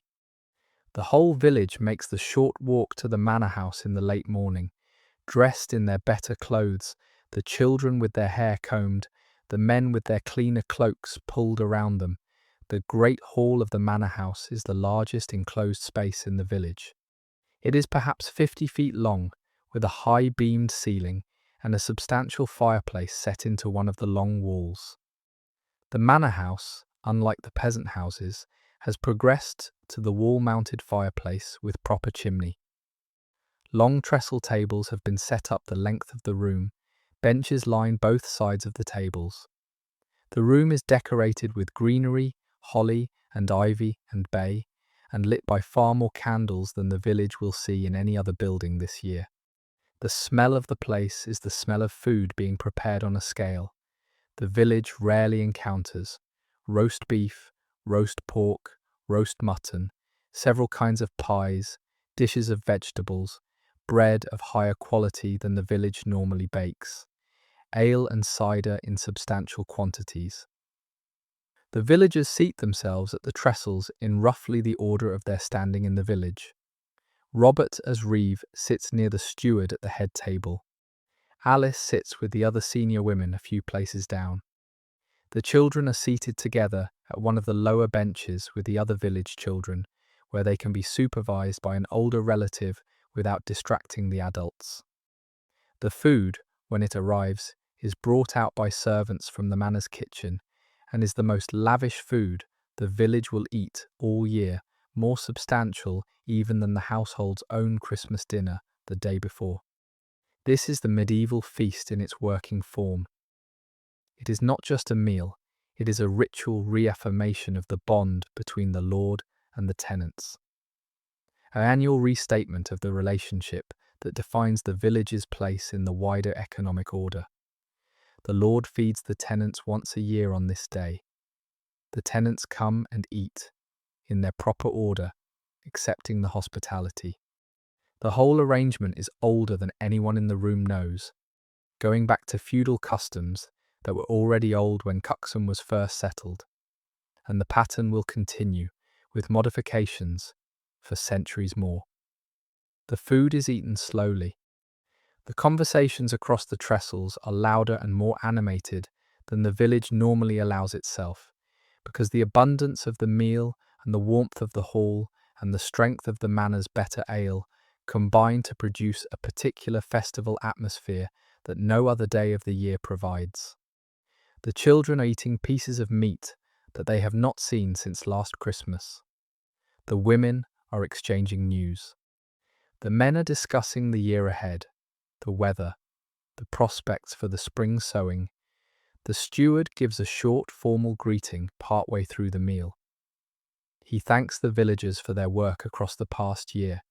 He raises a cup to the absent lord of the manor Merton College and to the king. The villagers raise their cups in response. The meal continues. By mid-afternoon, the feast is winding down. The tenants begin to leave in the order of their arrival. Robert and Alice stay until near the end, as their position requires, and walk home with the older boy and the older girl in the early winter dusk. The 7-year-old and the 4-year-old have been collected by their elder cousin to be walked home earlier, because they were beginning to tire, and Alice finds them already asleep in the family's bed when she gets home. Robert builds the fire up. Alice sits on the bench and eases her shoes off. The day, although it has been a day of celebration, has been long, and Alice is tired. She and Robert sit by the fire for an hour as the dusk deepens into evening. They do not say much. They have eaten enough, drunk enough, talked enough, with enough other people, that the silence of the two of them at home is more welcome than it would normally be. The fire crackles. The children sleep. The day, the second of the 12 days of Christmas, comes to its end. But for tonight, the first night of Christmas is over. The fire is being banked. The candles have all been blown out, except one beeswax that will be allowed to burn down through the night beside the bed. Robert and Alice climb into the bed, side by side, and lie for a while in the dim light. Hands loosely linked under the blanket, talking about nothing in particular. The wind outside has picked up. Snow has begun to fall again. The house is warm. The household is whole. The year, for the household at least, has reached its annual peak of joy. Alice falls asleep first. Robert lies awake for a few minutes longer, watching the flame of the beeswax candle on the wooden stand beside the bed. Then he too sleeps. The candle burns down through the night. By morning, only a puddle of wax remains on the stand. The household, on the morning of December 26th, will wake to a new fire to be built and a new day's work to be done. But the work will be lighter than usual because the season is still ongoing. The medieval Christmas is not a single day. It is 12 days of slow, accumulating, sustained celebration, and the household has only just begun to enjoy it. January.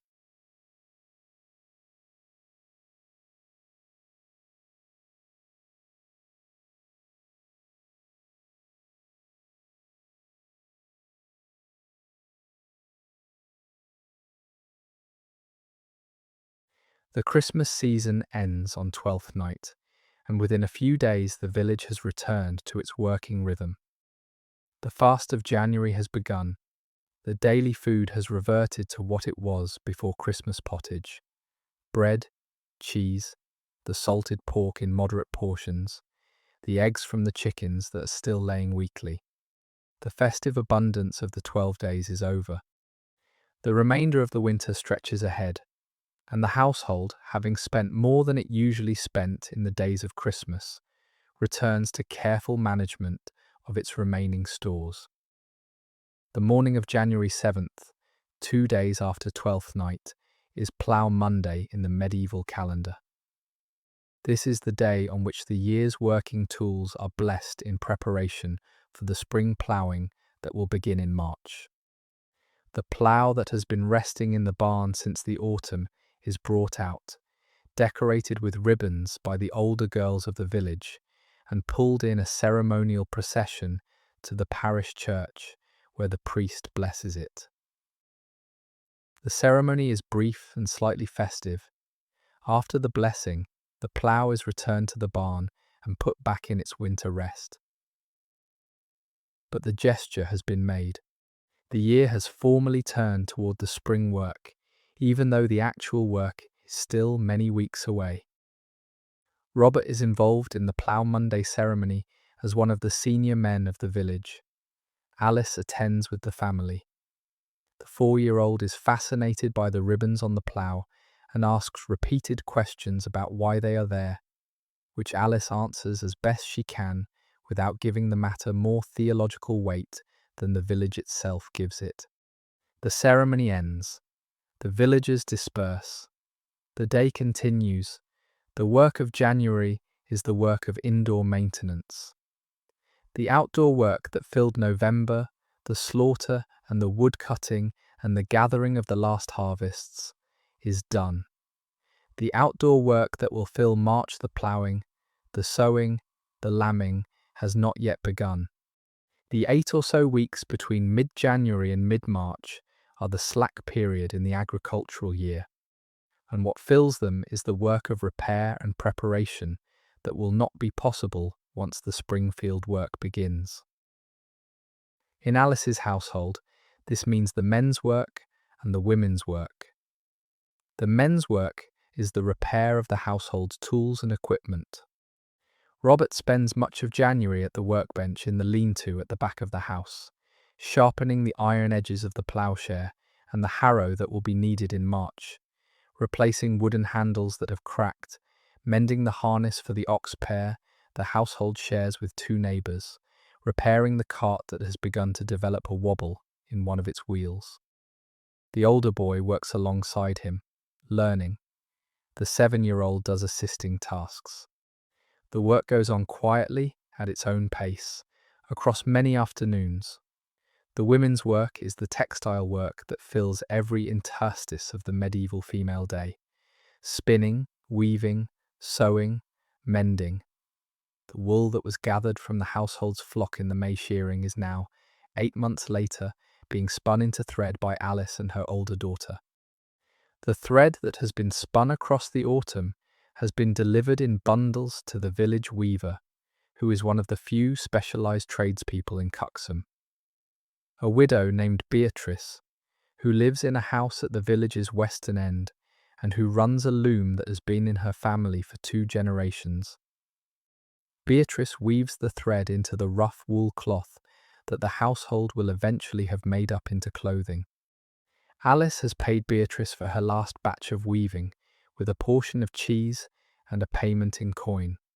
The new cloth, which Beatrice is now finishing, will be ready in early February, and Alice will then begin the work of cutting and sewing it into a new gown for the older girl, whose old gown has become 2 and is being passed down to the 7-year-old's wife, who is the same size now as the older girl was last year. This is the textile economy of the household, and it is the work of years. Every garment in the family is made from cloth, woven from thread, spun from wool, sheared from the household's own sheep.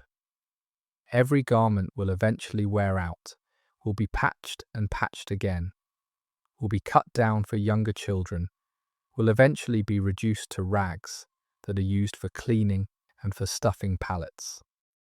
The whole cycle from sheep to garment to rag takes perhaps 15 years, and across those 15 years, the women of the household will have spent thousands of hours on the repetitive work that produces the family's clothing.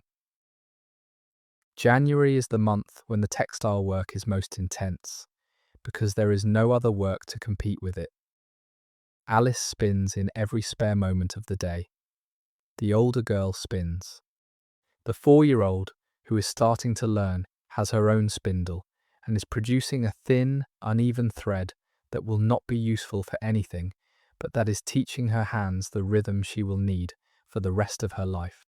The 7-year-old does not spin, because spinning is women's work in this period, and the 7-year-old is being trained for men's work.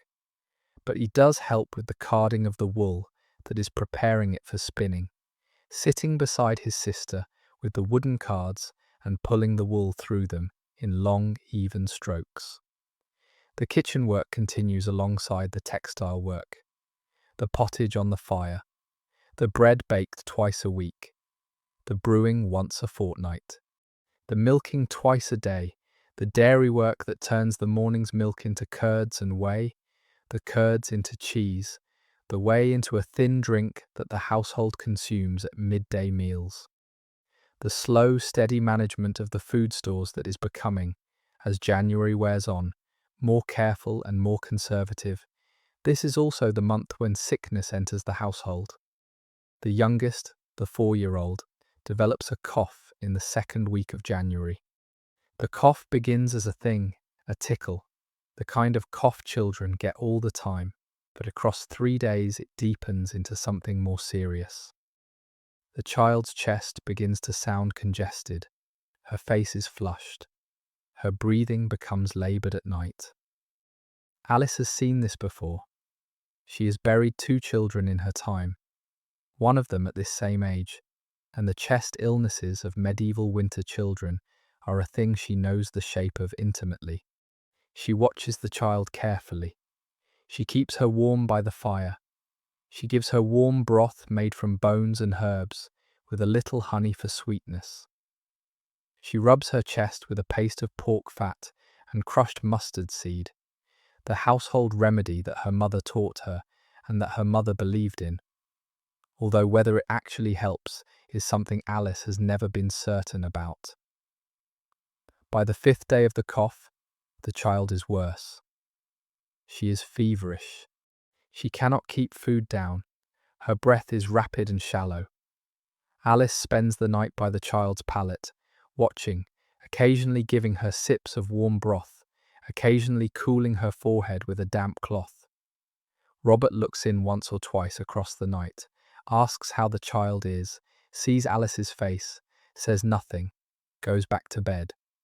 He has seen Alice tend a sick child before. He knows that what he can do at this moment is not much. The next day, Alice walks to the village priest's house and asks if the priest will come and pray over the child. The priest agrees. He arrives in the early afternoon with his prayer book and his bottle of holy oil. He prays over the child in Latin, anoints her forehead with a drop of oil, says the prayers for the sick. He stays for perhaps half an hour, then leaves. This is the medieval medical response. There is no doctor in the village. There is no apothecary. The nearest physician of any training is in Oxford, 15 miles away, and is not affordable for an ordinary peasant household, even if there were time to fetch him. What the household has is the household's own knowledge, the village priest's prayers, the herbal remedies that have been passed down through generations of women, and the simple practice of keeping the sick warm and fed and waiting to see whether they will recover. The child, on the 7th day, begins to recover. Alice notices the change in the early morning. The breathing is easier, the fever is lower. The child wakes and asks, weakly, for water and drinks the water. Alice brings her and asks for more. Across the rest of the day, the recovery deepens. The child sits up. She eats a portion of pottage. She asks for her doll. By evening she is, although still weak, recognizably her old self. Alice cries quietly, briefly, when she is sure no one is looking. She has been close to losing this child. She knows it. She has been holding the possibility at the back of her mind for a week, trying not to let it have weight, trying to do the work of nursing without letting the fear paralyze her. Now the fear has lifted. The child will live. The household has, in this private crisis, dodged what could easily have been a death. This is one of the things the medieval winter does. It tests the household. It tests the children, especially. The chest illnesses of the cold months kill perhaps 1 in 3 of the children born to ordinary peasant households, and the deaths cluster in the winter, when the cold and the smoke and the close conditions of the household and the weakened immune systems of malnourished children combine into a recurring annual crisis that some households do not survive without losing one of their own. Alice's household has, this year, escaped.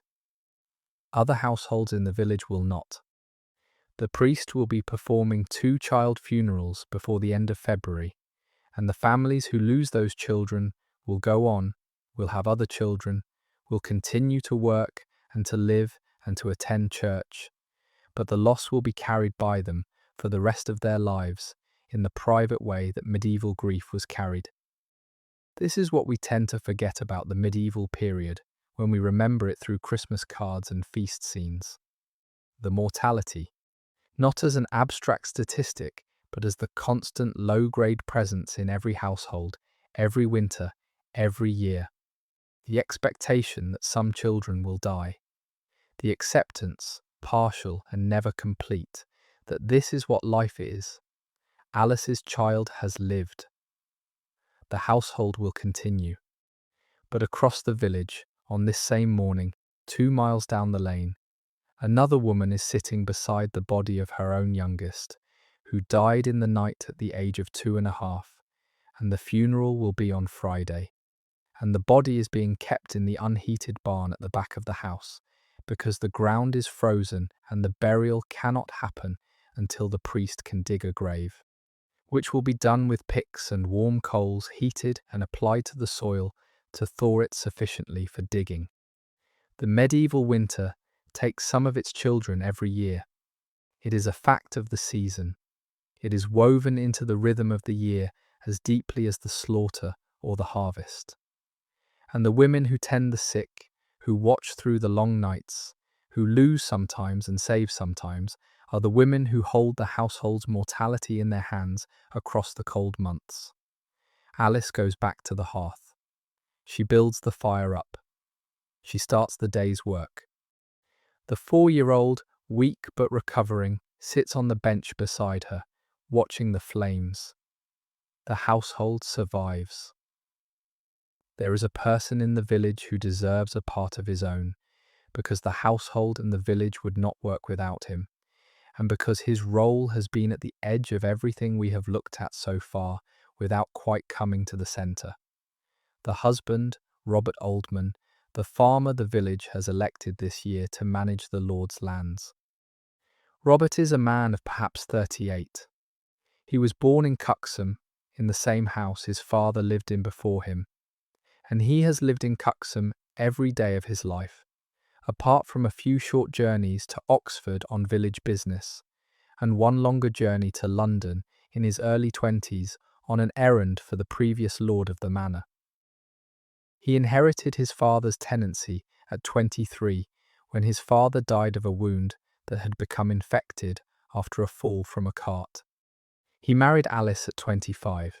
They have been married 13 years. He has been a tenant farmer of Merton College for 15 years. In the year 1340, Robert holds a particular position in the village.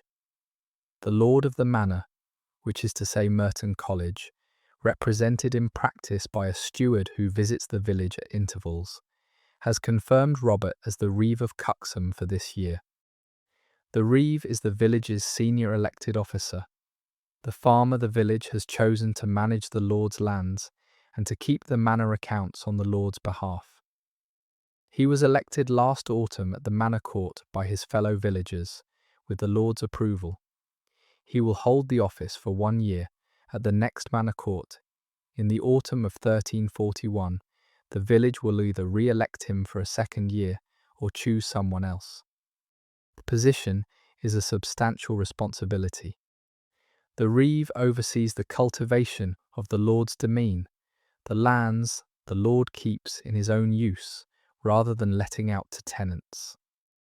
He organises the labour services that the tenants owe to the Lord.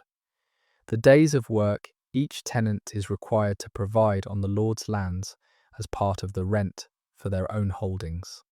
He keeps the manor accounts in collaboration with the steward, recording the income from rents, the expenditure on supplies, the produce of the harvest, the births and deaths of the Lord's livestock, the income from sales of surplus produce.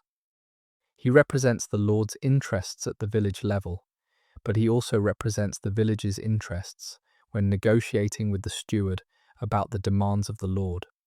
He is in effect a middle manager, accountable in 2 directions at once, and the position requires diplomatic skill that not every man elected to it possesses. Robert possesses it on the evidence of his career. He has been Reeve once before, in 1337, and he was respected enough in the position that the village has elected him again this year. He is known to be careful with the Lord's money, fair to the tenants, willing to argue with the steward when he believes the steward is asking too much, willing to enforce the rules when the rules need to be enforced. He is not loved as a personality. He is too quiet and too direct for that, but he is widely trusted, which is the more useful quality for the role he holds. The Reeve's winter work is different from his summer work. In summer, the Reeve is in the fields, supervising the labour services, watching the harvest, riding the boundaries of the demesne. In winter, the Reeve is mostly indoors, working at the manor accounts, meeting with tenants who need to discuss arrangements for the coming year, hearing the disputes that arise within the village, making the planning decisions for the spring work that will begin in March. The accounts are the central piece of his winter work. The medieval manor accounts of Cuxham survive, in fact, in extraordinary completeness, and we can describe them with real specificity because the documents are extant. The account is kept in Latin on parchment in a particular formal style that has been standardized across English manors since the early 13th century. The Reeve does not write the account himself, in most cases. Most Reeves are not literate enough to write Latin, but he supplies the information from his memory and from the wooden tally sticks he keeps across the year, and the steward's clerk, who comes from Oxford twice a year to handle the formal documentation, writes the account based on what Robert tells him.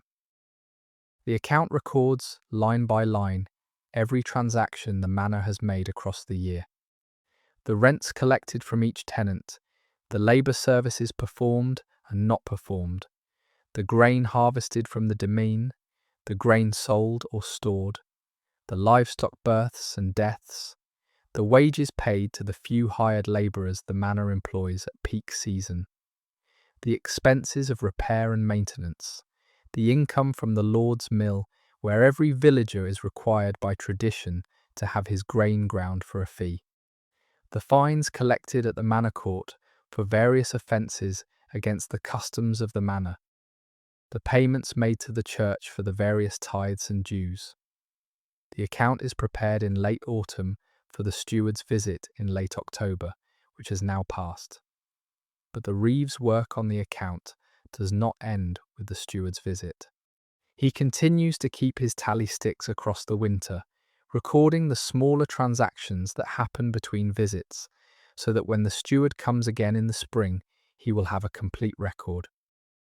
The winter is also when the reeve does his thinking and planning for the next year's account. He sits at his wooden table in the lean-to at the back of the house, with the tally sticks and a few sheets of parchment that the steward has left him, and he works through the calculations that the spring's work will require. This is the work that occupies Robert in many of the long winter afternoons. While Alice spins by the fire, Robert sits at his table in the lean-to with a single candle and his tally sticks and the accounts of the manor. He counts and recounts. He notes things he will need to mention to the steward. He makes notes to himself in the rough English shorthand he has developed for his own use. He thinks about the tenants who are behind on their rents. He thinks about the cow that the Lord lost in November to an illness whose cause was not clear. He thinks about whether the spring barley should be sown in the same field as last year or rotated to the south field. He thinks about all the practical matters that the running of a medieval manor consists of. This is the inner work of the medieval reeve. Slow, careful, attentive to detail, often invisible. The kind of work that does not produce visible results in any single afternoon, but that, accumulated across the year, is what makes the difference between a manor that is well run and not. Robert is also, in his role as reeve, the village's first point of contact for the disputes and difficulties that arise across the winter. A tenant whose roof has partially collapsed under the weight of the snow comes to Robert to ask for permission to take wood from the Lord's woods to make repairs. Robert grants the permission, with conditions about the size and type of wood that may be taken. A widow whose husband died in October, leaving her with 3 children and a tenancy she cannot fully work, comes to ask whether the manor will accept reduced rent for the year. Robert says he will raise the matter with the steward and that he expects the steward will agree to a reduction. He notes the matter on a tally stick. The widow leaves with the reassurance that she has been heard and that the household will probably not lose its tenancy because of her widowhood. These are the mercies of the medieval manor at its better moments. The system is not designed for kindness. The system is designed to extract rents and labour from tenants for the benefit of the Lord. But within the system, men like Robert, when they are decent men in positions of authority, can soften the edges of the arrangement and can ensure that the most vulnerable households are not destroyed by misfortune. The widow whose rent is reduced is a household that survives. The tenant whose roof is repaired is a tenant who is still cultivating the land in the spring. The whole village benefits from a reeve who is willing to use his position to help where help is needed. Robert is such a reeve. He is not exceptional in this. Many medieval reeves were such men. The image of medieval village life as uniformly oppressive, with cruel lords and exploitative officials grinding the peasants underfoot, is a real part of the picture, but not the only part. There were also relationships, customs, decencies, and extensions of help across the lines of authority, and the reeve was often the figure through whom those extensions happened. In Alice's household, Robert's role as reeve is felt as a constant additional load on top of the household's own work. He is busier than other husbands. He is more often away on village business. He has correspondence with the steward that takes him out of the house for whole days. He has the irritations of dealing with neighbours' complaints and tenants' requests at all hours of the day and night. The position carries some advantages: an annual payment from the Lord, a reduction in his own labour services, a degree of standing in the village, but it also carries costs, and the household feels both. Alice is supportive of Robert's role. She always has been. She knew when she married him that he was the kind of man the village would eventually elect to such positions, and she has been part of his career as a working farmer and a civic figure for 13 years. She handles the household competently in his absences.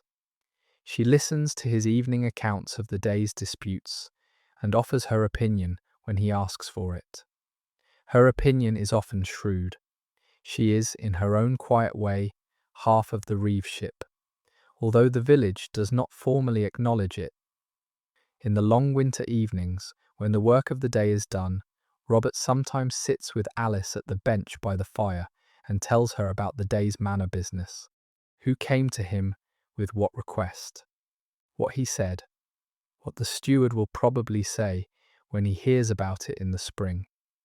Alice listens. She offers her thoughts. She mentions things she has heard from the women of the village that Robert may not have heard from the men.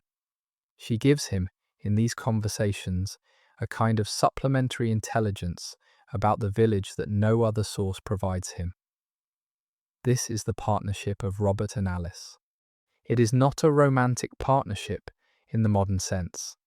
It is a working partnership of two people who have been in business together, in the joint enterprise of running a substantial peasant household in a medieval village for 13 years. The respect between them is real. The trust between them is total. Alice would, if asked, describe Robert as a good man. They would not say more, because more would not be the medieval style. But the foundation under what they would say is solid, and it is the foundation that holds the household together across all its winters. Tonight, late, after the children are asleep, Robert and Alice sit together by the fire for the private hour they always allow themselves before bed. The pregnancy that Alice announced on Christmas Eve has been quietly absorbed by the household. Robert has not made much of it in the medieval way, but Alice has noticed that he has been more attentive in ways since the announcement, bringing her a cup of warm spiced ale in the evenings when he goes to fetch his own, helping with the heavier tasks of the household more readily than he used to, making sure she sits down when she has been working too long. The child, when it is born in late June or early July, will be the household's fifth living child, and Robert is, in his quiet way, looking forward to it. They sit by the fire. The flames have burned down to the steady, moderate glow of an evening fire. The house is warm. The children are asleep. The wind outside is up, but not howling. The night is, like every night in this season, long and dark and cold, but the household is inside it, and inside the household Alice and Robert are sitting together, hands not quite touching, but close, watching the fire. This is the marriage. Two people who have built a life together across many years, in the very space of a single house in a single village, and who are still in the deep middle of a winter that has tested them and will continue to test them, finding the daily comforts of each other's presence enough to sit with for an hour by the fire before sleep. February. The hardest month. The month that medieval English peasants knew as the hungry gap, the lean time, the long stretch when the autumn stores have been substantially drawn down and the spring's new food has not yet arrived. The month when the household's careful calculations of October are tested against the actual reality of how much has been consumed across November, December, and January, and when the answer to the calculation, in too many households, is that there will not quite be enough. Alice's household is, by the second week of February, beginning to feel the pinch. The salted pork that filled the storeroom in November is now half gone. The cheese is down to perhaps a third of what it was. The grain is at the level Alice expected for this time of year, but only just, and any unexpected difficulty in the next 6 weeks would push the household into difficulty. The eggs from the chickens are scarce. The hens lay weekly in the coldest months, and the dairy yield from sorrel is at its lowest point of the year. The household is not hungry, exactly, but the meals are smaller than they were in December. The pottage is thinner, the portions of meat are reduced, the bread is being stretched. This is the medieval February reality. It is not famine in most years. It is hunger of a particular kind, the slow, grinding hunger of a household that has enough to eat, but not quite enough to feel full, that goes to bed slightly unsatisfied every night, that wakes slightly hungry every morning, that finishes every meal still wishing for more. The body adjusts across a period of weeks. The adjustment is not pleasant, but it is survivable. Other households in the village are worse off.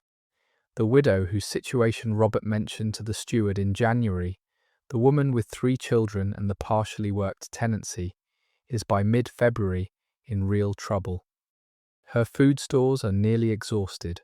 Her oldest child has begun to show the early signs of what medieval people called the wasting, the slow decline that comes when a child has been undernourished for several months. She has come to Robert twice in the past week to ask for help. Robert has, both times, sent her home with a portion of the household's own stores given by Alice from what the household can spare. The widow is grateful. Alice and Robert do not make a thing of it. The custom of the medieval village in difficult times was that those who had enough quietly shared with those who did not, and Alice and Robert are living within that custom. Alice walks down to the widow's house on a Wednesday afternoon in the second week of February with a covered basket. The basket contains a wedge of cheese, 3 eggs that the household's hens have laid in the past 2 days, a piece of the salted bacon that has been hanging in the chimney since November, and a jar of honey from the household's own bee skep. The total value of the basket in the economy of the village is significant, perhaps the equivalent of a working day's wages for an ordinary labourer. But Alice does not present it as a gift. She knocks on the widow's door, hands the basket over, says that she had a little extra and could not keep it from spoiling, and accepts the widow's quiet thanks without making more of it than the moment requires. This is the protocol of medieval village charity. The giver does not name the gift as charity. The exchange is conducted in the language of surplus and practical disposal, even when both parties know perfectly well what is happening. The protocol exists because medieval village life had to manage the dignity of the receiver alongside the practical aid being given. A widow, receiving help from her neighbours, did not need to be reminded, every time the help arrived, that she was a recipient of charity. She needed to be fed. The help arrived in a form that did not rub her face in her own dependence, and the next year, if her own household recovered, she might be the one bringing a basket to a different neighbour in difficulty. Alice walks home through the village's main street with the empty basket on her arm. She passes the doors of 3 other households who are also, on the basis of what she has heard from the women's network across the village, in some difficulty this winter. She makes a mental note of which of them she should visit next and what she should bring. The household has enough to share for several more such visits, before the spring breaks. The village's own internal welfare system, conducted entirely through the private gestures of women like Alice, will get most of its struggling households through to spring. Some will not make it, but more will than would otherwise. This is not charity in the modern sense. It is mutual aid, conducted within the village's own social fabric, without ceremony or institutional structure. The household that helps the widow this winter may, in some future winter, be the household that needs help itself. And the network of mutual obligations across the village is what keeps everyone alive in the difficult years. The work of the household in February shifts subtly. The men's outdoor work is at its lowest level of the year. The weather is too cold for most of the agricultural tasks, and the days are still too short for serious outdoor labour. Robert spends most of his days at the manor accounts and at repair work in the lean-to. The older boy is at the Lord's barn, where the threshing of the year's wheat has been progressing slowly across the winter and is now near its final stages. The 7-year-old is gathering kindling in the woods, but the available kindling is becoming harder to find as the winter has progressed, and the household, like every other household in the village, has been collecting from the same stretch of forest for months. The women's work continues. The spinning, the textile work, the kitchen work, the dairy, the careful daily management of the food stores. Alice is now noticeably pregnant, perhaps 4 months along. By her count, and the additional fatigue of the early pregnancy, combined with the reduced food and the cold of the season, is starting to wear on her. She is moving more slowly than she did in November. She is going to bed earlier. Robert has noticed and has, without saying anything, taken on some of the smaller tasks that Alice would normally have done. The morning fetching of water from the well, the carrying of the heavier baskets, the bringing in of wood from the stack against the side of the house. The household is adjusting around her, in the unspoken way that medieval households adjust around a pregnant woman. The festival of Candlemas, on February 2nd, has come and gone. Candlemas is the feast of the purification of the Virgin Mary, the day on which the candles for the church year are blessed, the day on which the household stock of beeswax candles is taken to the church to be blessed by the priest before being brought home and put away for the year ahead. It is also, in the older folk tradition, the day on which the weather is observed to predict the remainder of the winter. If Candlemas is bright and clear, the saying goes, the winter will have another 6 weeks. If Candlemas is grey and stormy, the winter is half over. Candlemas this year was bright and clear. The winter, by the village's tradition, will continue for another 6 weeks. Alice has heard the saying many times and has noted it again. She does not particularly believe it as a prediction, but she registers it as part of the year's rhythm. The winter will continue. There is no surprise in this. The other village event of the second week of February is a death. An old man, perhaps 70 or 72, who has been failing across the winter and who has been unable to leave his bed for the past month, dies in his sleep on the night of February 9th. He was one of the village's senior men. He had served as reeve himself 20 years ago. He had been part of the village's council of elders for as long as Alice can remember. His death is not a tragedy in the way that a child's death would be. He has lived a full life. He has died in his own bed. He has had time to prepare. The priest was with him the previous afternoon and gave him the last rites. His grandchildren were beside him when he went, but his death is felt by the village. He was a knot in the village's social fabric, and his absence is the loss of a knot. The funeral is held on February 12th at the parish church, with the entire village in attendance. The body has been kept in the unheated storeroom at the back of his daughter's house since his death, because the ground is still hard and the grave was not dug until the priest could thaw the earth sufficiently with hot coals applied across 2 days. The funeral is the village's formal grief. The body is brought to the church on a wooden bier. The Mass is said. The priest's sermon is short and traditional. The body is carried out of the church to the churchyard at the back, where the grave has been dug and is lowered in. The earth is shoveled back, slowly, by his sons and grandsons. The village stands in a loose circle around the grave, watching, the cold biting at every face. The priest says the final prayers. The mourners disperse. Alice walks back to the house with Robert and the children. The 4-year-old is too young to fully understand what has happened, but she can see that the adults are subdued and asks several questions that Alice answers as best she can. The 7-year-old is more aware. He has been to 2 funerals already in his short life, and he understands what death is in the partial way that medieval children understood it. The older girl is quiet. The older boy is walking with Robert, talking in the low voice that men use after a funeral, about what the dead man's family will do now and how the property will be divided. This is the medieval winter's other rhythm. The deaths, the slow, steady acknowledgement, across the cold months, that not everyone who entered the winter will leave it, the graves dug in the thawed ground, the funerals attended by the whole village, the names added to the parish's mortality book. The household goes home. The fire is built up. The day continues. In the second half of February, the weather begins to turn, although slowly. The deepest cold of January is past.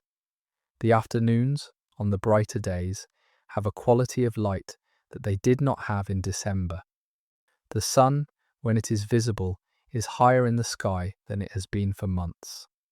The first signs of the turn are but unmistakable to anyone who has been watching for them. A puddle of meltwater on the south side of the house at noon. A few birds returning to the trees at the edge of the woods. A faint loosening of the frozen soil in the sunlight. These signs do not yet mean spring.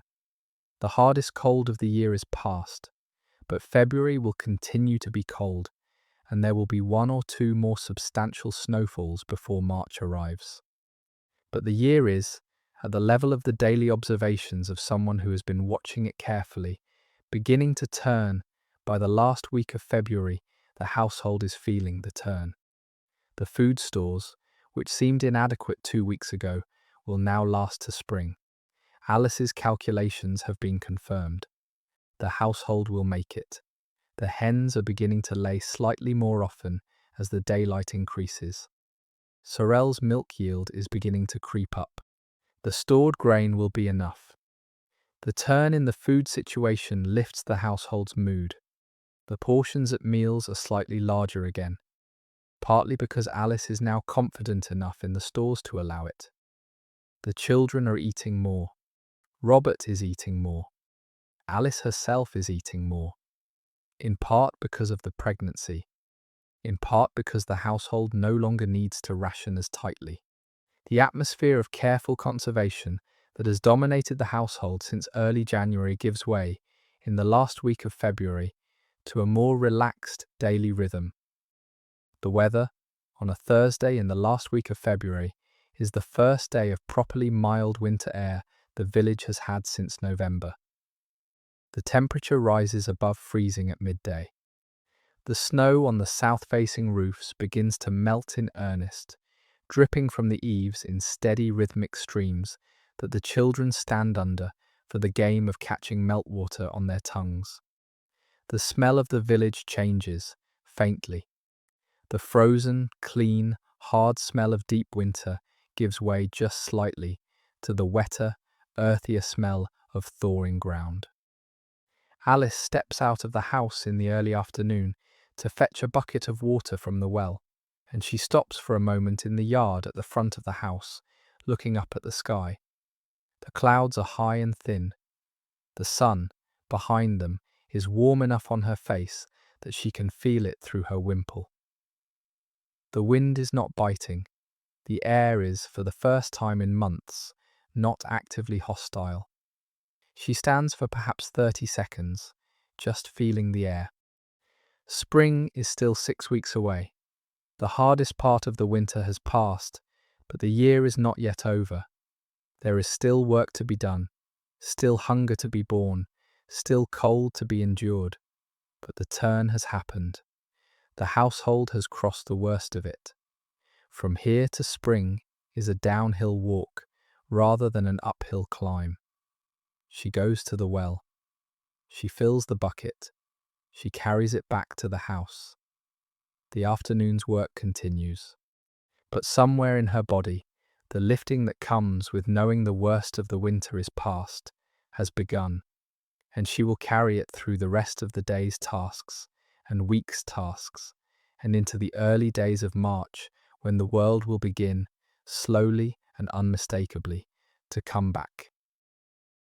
There is something about a medieval village in March that has no equivalent in modern life. The village has been, since November, a closed world. The roads have been impassable in places, frozen, snowed over, muddy in the brief thaws, and refrozen the next night. Travel between villages has nearly stopped. The wider world has been a rumour. News has come, when it has come, through the rare traveller who has braved the conditions, the priest's correspondence with the abbey at Oxford, the steward's twice-yearly visits. The village has been, for 4 months, talking only to itself. In March, the village begins, slowly, to open back up. The first sign is the carriers, the men who travel between villages on commercial errands, carrying messages and goods, return to the roads as soon as the worst of the mud has passed.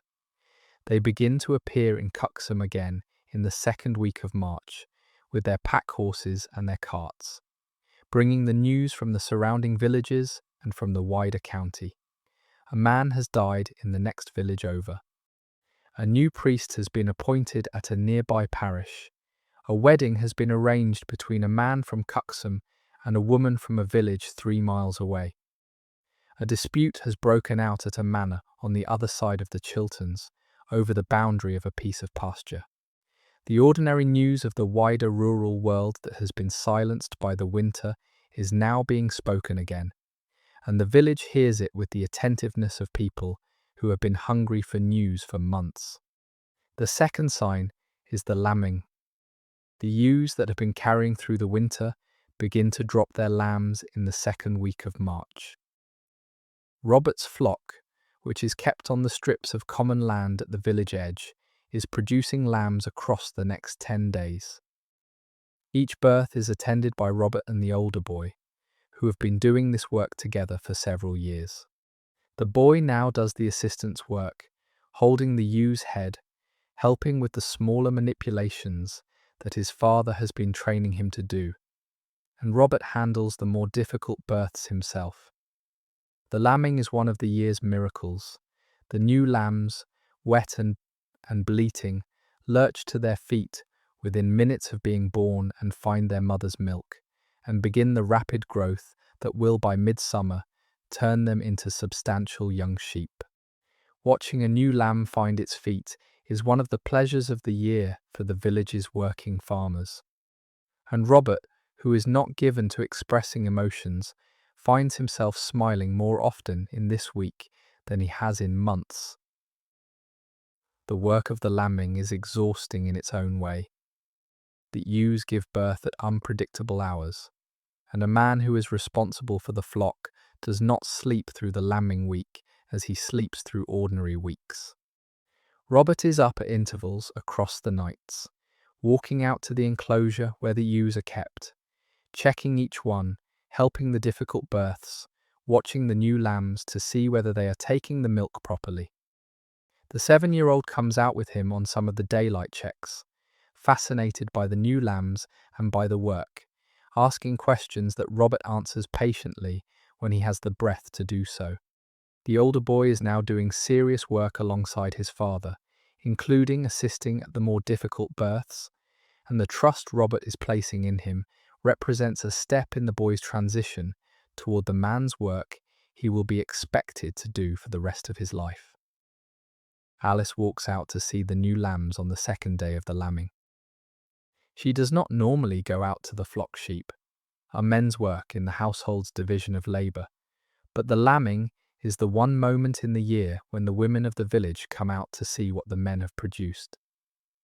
Alice stands at the edge of the enclosure with the 4-year-old in her arms, looking at the white shapes moving among the larger russet shapes of the ewes. The 4-year-old asks if she can pet a lamb. Robert lifts one out of the enclosure carefully and holds it for the child to touch. The child puts her hand against the lamb's wet wool and laughs at the bleat the lamb gives. The lamb is returned to its mother. Alice takes the child home. The afternoon's work continues. The household's flock produces 9 lambs across the lambing period. One of the lambs is stillborn. The ewe carrying it had been unwell across the winter, and the lamb did not survive the labour. The other 8 are healthy.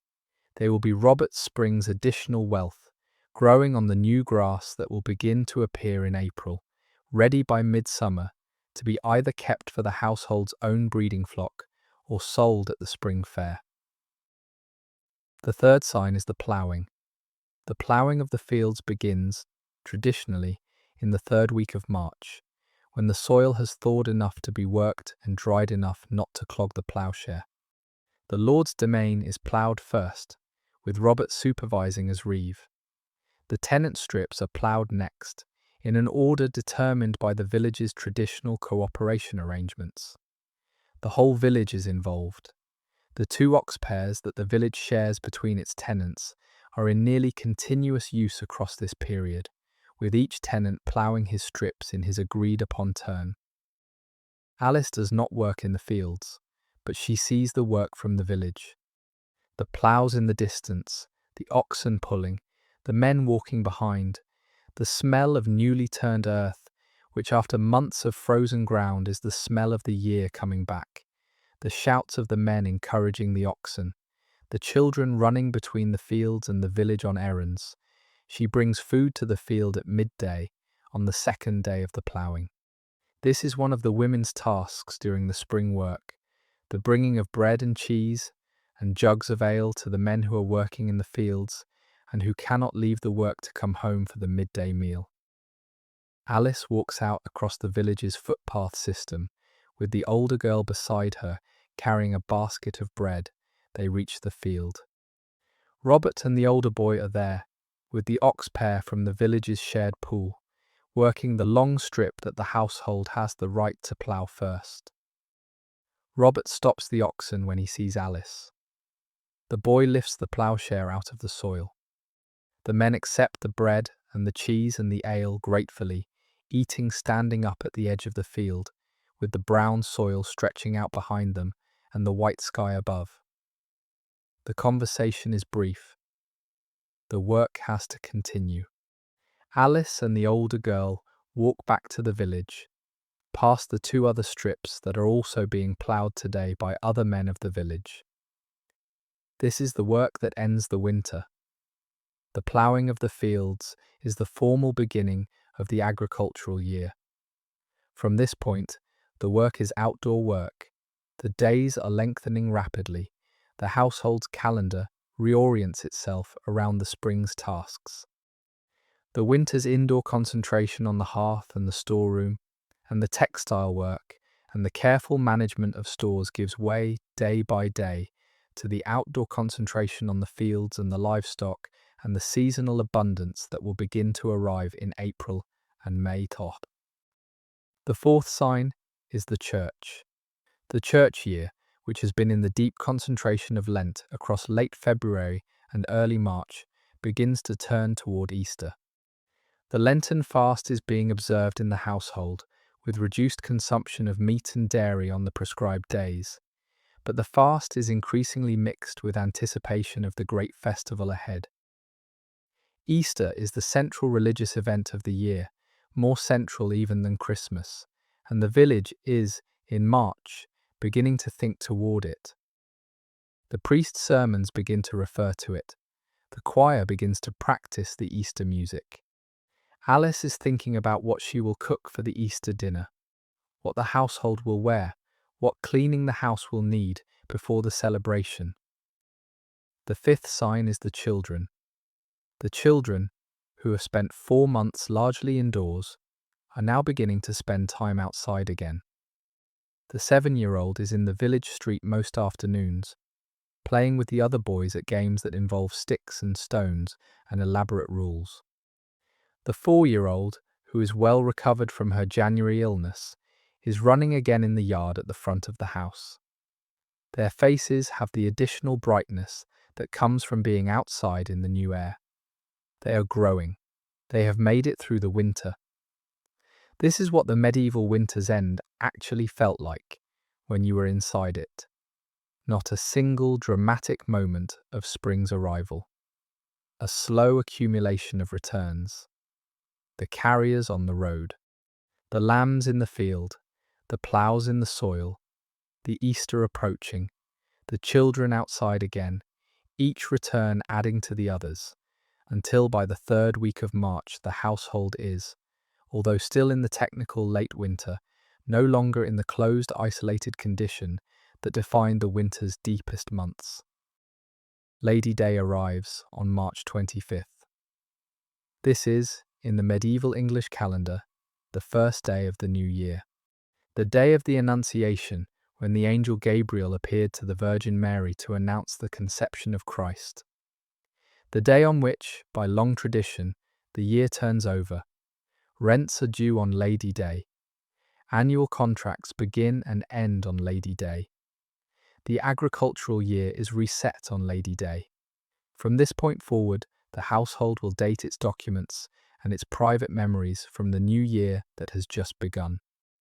The day itself is observed in the household with an additional festivity. The morning service at the church is well attended. The priest preaches on the Annunciation. The choir sings. The villagers walk back to their houses afterwards in the slightly lighter mood of a community that has crossed the year's threshold and is now in a new year. Alice and Robert have a private ritual on Lady Day. They walk, alone, without the children, to the footbridge at the south end of the village, where the brook crosses under the road.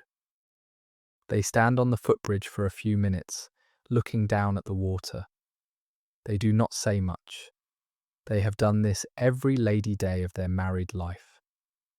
The ritual marks, for them, the year's turn, and the private acknowledgement that the household has crossed another winter together. This year, Alice puts her hand on her belly as they stand on the footbridge. The child is now noticeable. It will be born in late June or early July on the household calendar. Robert puts his hand over hers, briefly, and then they walk back to the house together. The day continues. The household's midday meal is slightly more substantial than ordinary days, with a piece of fresh fish that Robert has bought from a carrier this morning, and the year's first dish of the new spring greens that have begun to appear in the woods. The afternoon is for visiting. The household receives a brief visit from Robert's brother again, who has come to congratulate them on having made it through the winter and to bring them a gift of seed grain for their kitchen garden. The family visits, in turn, several elderly relatives. The evening is quiet. The day has been long. The household is tired but content. The fire on the hearth is burning warm, but lower than it has been across the winter. The room no longer needs the deep heat of the cold months, because the air outside is no longer biting. The candles are lit.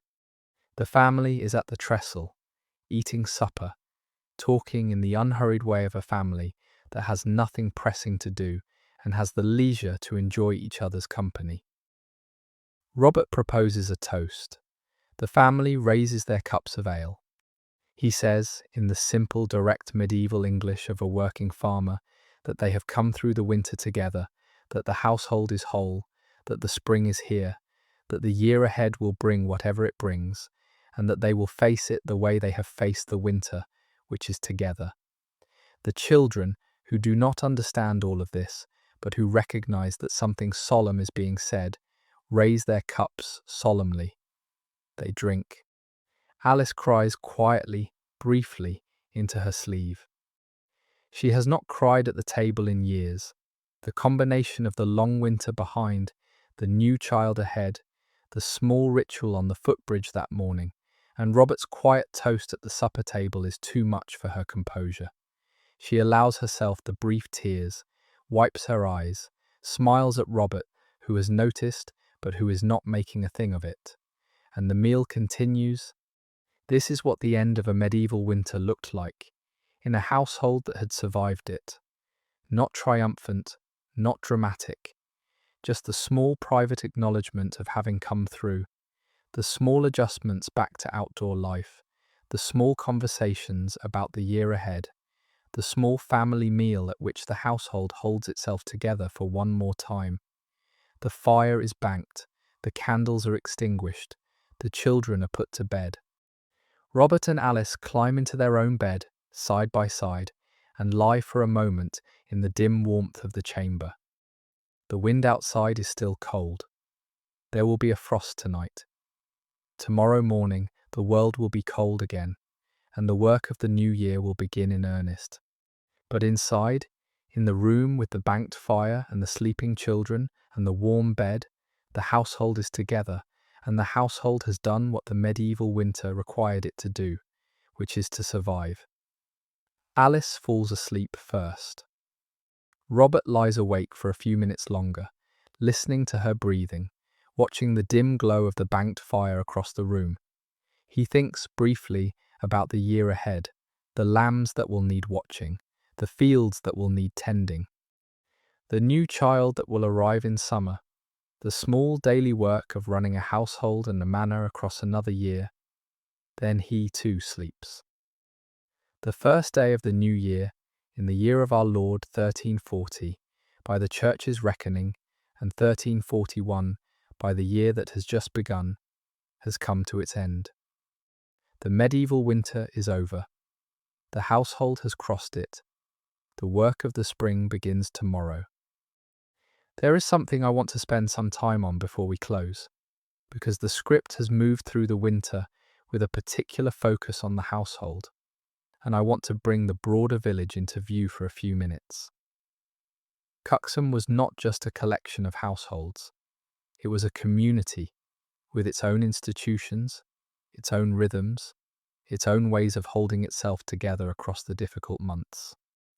And the institutions that held the village together in winter were, in some respects, more visible in winter than at any other time of year, because the winter forced everyone inward and made the village's small mutual obligations more important. The parish church was the centre of this.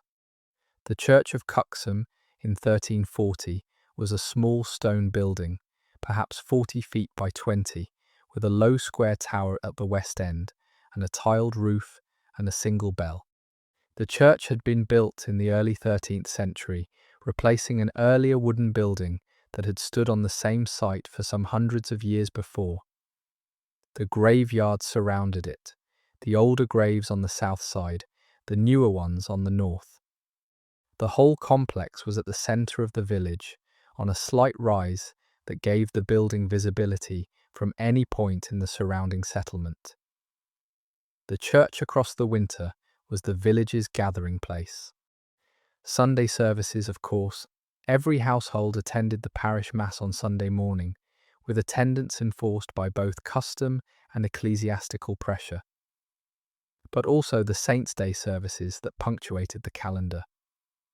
The Christmas season's various special masses, Candlemas, the Annunciation services on Lady Day, the Lenten observances, baptisms when they happened, weddings when they happened, funerals when they happened.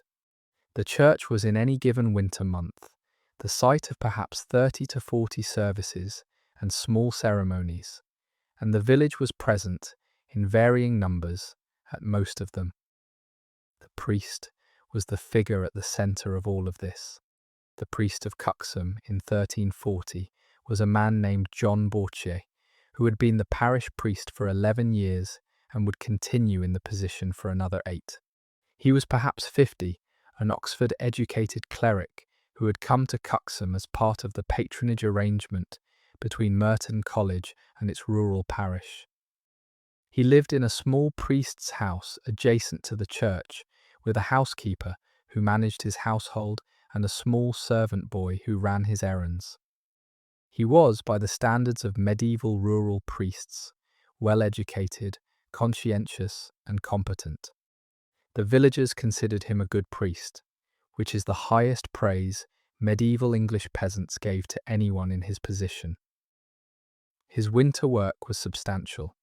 The services, the pastoral visits to the sick and the dying, the funerals, the baptisms, and there were always baptisms, because babies kept being born across the winter, and the church required prompt baptism within days of birth in case the child should die.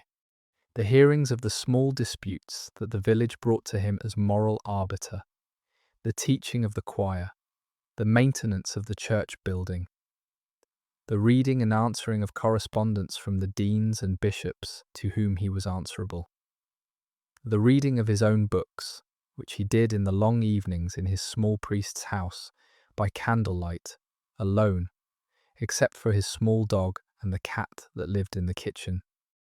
Father Bourchier had performed 3 baptisms in Alice's family. He had buried 2 of her children. He would, within a year of the time we are visiting, perform the baptism of the child Alice was now carrying. He had, in this small way, been part of the household's most important moments. Alice was fond of him in the formal, restrained way that medieval peasant women were fond of the priests they had grown up with. She did not confide in him. Exactly, confession was the formal channel for confidences, and Alice's confessions were brief and conventional, but she trusted him, and his presence at the household's significant events was part of what made those events bearable. The other village figure I want to mention is Beatrice the weaver, the widow whose loom is the village's main textile production facility. Beatrice is 63. She has been a widow for 21 years. Her husband died in an accident at the Lord's Mill in 1319, and she has run her own household and her own commercial weaving operation. Ever since, she has 2 grown sons who live in nearby villages with families of their own and who visit her several times a year. She has, day to day, only herself, her cat, her loom, her small garden, and the constant stream of village women who bring their thread to her for weaving. Beatrice's house is one of the smaller houses in the village, but it is well maintained, with a particular small comfort in the central room that comes from the loom, standing in the corner, and the smell of wool and flax that pervades the whole place. The loom itself is a substantial wooden structure, perhaps 6 feet wide, that has been in Beatrice's family for 2 generations. Beatrice can produce about 2 yards of cloth a day, working at a steady pace, and across the winter she produces enough cloth to clothe perhaps half the village's annual need. The other half is woven by women in their own households on smaller handlooms, but Beatrice's commercial production is the village's main textile resource. Alice visits Beatrice perhaps once a fortnight across the winter. The visits are partly business delivering thread, collecting completed cloth, settling small accounts. But mostly, they are the small social visits of 2 women who have known each other for many years and who enjoy each other's company. Beatrice is older than Alice by 25 years. She has the perspective of an older woman who has lost her husband and raised 2 sons, and who has seen the village through more winters than Alice has been alive. She and Alice talk, when Alice visits, about the village's small affairs, about the weather, about Alice's children, about Beatrice's grandchildren in the next village over. They drink a cup of warm ale by Beatrice's fire. They sit for an hour or so. Alice walks home with whatever cloth she has come to collect, and Beatrice goes back to her loom were Beatrice's prolnoforne. This is one of the small social structures of the village in winter. The visits between women across the long indoor months. The friendships that have been built across years of such visits. The mutual support that flows through them. The information that travels through them. The emotional sustenance that they provide. The men have their own version, the small gatherings at the Lord's barn during the threshing, the visits to each other's houses on the long winter evenings, the small business meetings that continue across the cold months. But the women's network is in some respects more dense and more important, because the women are the ones running the households on which the whole village's daily life depends. The other village institution I want to mention is the Manor Court. The Manor Court of Cuxham meets twice a year, in the autumn and in the spring, in the great hall of the Manor House, which stands at the village's east end. The autumn court has already happened in October, before our story began. The spring court will happen in late April, after our story has ended. But the Manor Court is one of the village's central institutions, and Robert, as Reeve, has been preparing for the spring court across the winter. The court is the village's small legal forum. Disputes between tenants are resolved at the court. Fines for breaches of village custom are imposed at the court. Tenants are formally admitted to their tenancies at the court when an old tenant dies or moves away. The decisions of the court are binding within the village, although they can be appealed to the Lord's higher courts in Oxford if necessary. The court is presided over by the steward, who comes from Oxford for the day, and is informed by a jury of 12 villagers, including the Reeve. The court's decisions are recorded in a roll that survives, in many manners, into the modern period, providing historians with detailed information about the small daily life of medieval villages. For the spring court, Robert has been keeping a list of matters that need to be raised. The widow's reduced rent. The repair of the Lord's barn roof, which has developed a leak across the winter. The dispute between two tenants over a strip of pasture. The fine that needs to be assessed against a tenant who let his pig wander into the Lord's grain stores in February. The acknowledgement of a new tenant who is taking up the holding of the old man who died on the night of February 9th. The various small matters that the village has accumulated across the winter and that the court will resolve. Robert's work as Reeve is, in many respects, all aimed at the spring court. The accounts will be delivered there. The small disputes will be presented there. The decisions about the year ahead will be made there. The court is the moment at which the village's affairs, which have been running on Robert's administration across the winter, are formally reviewed and ratified. This is the institutional structure of the village. The church under Father Bourchier, the textile economy through Beatrice, the manor through Robert and the steward, the legal forum of the Manor Court. Together, they constitute the small framework within which the village conducts its life, and across which the winter has been carried. The household is, of course, the foundation under all of this. Without the household, without the 30 households of Cuxham, each running itself across the winter under the daily attention of its women, there would be no village. The institutions exist to coordinate and support the households. The households are the unit on which everything else rests. And the women who run the households, Alice and Beatrice and the priest's housekeeper, and the widow with 3 children, and the dozens of other women across the village, whose names we know in some cases, and whose names we have lost in others, are the foundation under the foundation. The villages of medieval England were villages, because the women in them kept the houses warm and fed and clean and intact across the cold months, year after year, generation after generation, through winters that we can barely imagine, and that, in their slow accumulation across the centuries, made up the actual lived experience of medieval English life. It is easy to write the history of medieval England as the history of kings and wars and parliaments and abbeys and great events, because those are the things the documents most fully record. It is harder to write the history of the medieval English winter from inside the houses where it was lived, because the documents inside the houses are mostly silent.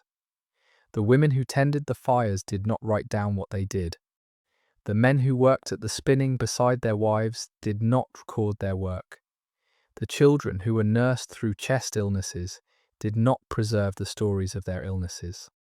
What we have to go on is the sparse archaeological record of houses and hearths and pottery and bones, the surviving manorial accounts that mention the women's work only obliquely, the pastoral letters of the priests, the occasional surviving wills, and the few extraordinary documents like the Cuxham accounts that allow us to reconstruct the daily life of one village at one moment in time. From these fragments, we can build something like the picture we have built tonight.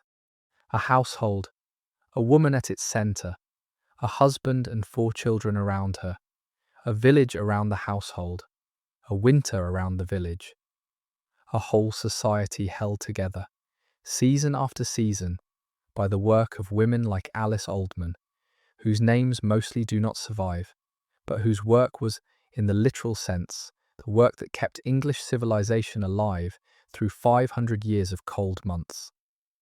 This is the inheritance we still live with, in ways we mostly do not recognize. Every modern household, in any country, that runs itself across the winter on the work of someone who tends the warmth and the food and the small daily care of children, is a household that descends, in an unbroken line, from the households we have spent this evening inside. The technology has changed, the basic shape of the work has not. The fire on the hearth has become the gas heater or the electric radiator. The pottage on the iron pot has become the pot of soup on the stove. The candle has become the lamp. But the work of getting a household through the winter is still, in its essentials, the work that Alice Oldman did in Cuxham in 1340. And the women and men who do it now are doing the work that has been done by women like Alice and others before her, since the human species first invented the household as a unit of survival. That is the inheritance. That is what the medieval winter actually was. Not the romance of Christmas cards, not the quaint backdrop of historical romances, the actual unromantic patient labour of keeping a fire alive, a family fed, a roof intact, and a household together across 4 months of cold. And the woman at the centre of it, who has been the centre of this script across the long evening, Alice Oldman of Cuxham, in the year of our Lord 1340, is the figure through whom every other figure in this story has had to pass. She lit the fires, she cooked the food, she nursed the sick, she buried the dead in her family, she bore the children, she wove the cloth, she prayed in the church, she held the household, she made the winter survivable. She is not a unique figure, she is one of millions of women like her, across the medieval centuries, doing the same work, in the same way, in the same kind of houses across villages. But she is, for tonight, the one we have followed, and her work, multiplied by the work of all the others, is the work that allowed medieval English civilization to continue through the cold months and to come out every spring into the new year ready to begin again. There is one more thing to say before we close, and it is the thing I have been waiting until the end to say, because it is the thing that gives the whole evening its weight. The winter we have spent together is the last normal winter Cuxham will have for a long time. In 9 years, in 1349, the Black Death will arrive in England. It will sweep through the country in 2 waves across 1349 and 1350. It will kill, by the best estimates we have, somewhere between 1/3 and half of the population. Cuxham will lose, on the documented evidence of the manorial accounts, at least 2/3 of its tenants. The reeve in 1349 will not be Robert Oldman. Robert will probably still be alive, although in his late 40s by then, and we do not know exactly what happens to him. But the man who is Reeve in 1349, whoever he is, will spend that summer burying his neighbours. She will be in her early 40s. The child she is carrying as we close, the child whose announcement she made to Robert on Christmas Eve, will be 8 years old when the plague arrives. Whether that child will survive the plague is something we cannot know. The household's other children will, most likely, mostly be alive in 1349, although the older children will be young adults by then, with households of their own. Whether any of the Oldman family survives the Black Death is something we cannot determine from the surviving records. Although the Oldman name does continue to appear in Cuxham documents into the second half of the 14th century, which suggests at least one of the children survived to continue the family. But the village we have walked through tonight, the village of 30 households and 200 people held together by the priest and the reeve and the weaver and the women of the households, will not exist in the same form after 1349. The plague will break the village's social fabric. Many of the surviving tenants will leave to take up the better land that has become available elsewhere. The labour shortages of the post-plague decades will transform the rural economy. The customary arrangements that have governed Cuxham for generations, the labour services, the fixed rents, the deferential relationship between tenants and lord, will begin to break down under the pressure of a labour market in which working people can demand higher wages because there are not enough of them left. The Cuxham of 1340 is in this sense a moment we are watching at the end of an era. The medieval English village in its full medieval form, with the population at its pre-plague peak, with the customary arrangements operating as they had for centuries, with a small, careful balance of household and village and manor and church running as a single working system. The Cuxham of 1340 is one of the last of these moments. Within a decade, the world we have spent the evening inside will have been irreversibly changed. The records know this only retrospectively. The villagers of Cuxham in 1340 do not know it. They do not know that within 9 years their world will be torn apart. They are getting on with the small work of running their households, surviving their winters, raising their children, attending their churches, keeping their accounts, doing all the things that medieval villagers had been doing for 500 years, and assumed they would continue more.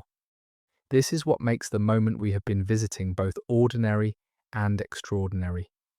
Ordinary because it is the unromanticized daily life of a small English village in the middle of the 14th century, no different in its essentials from the daily life of thousands of other villages across the same period.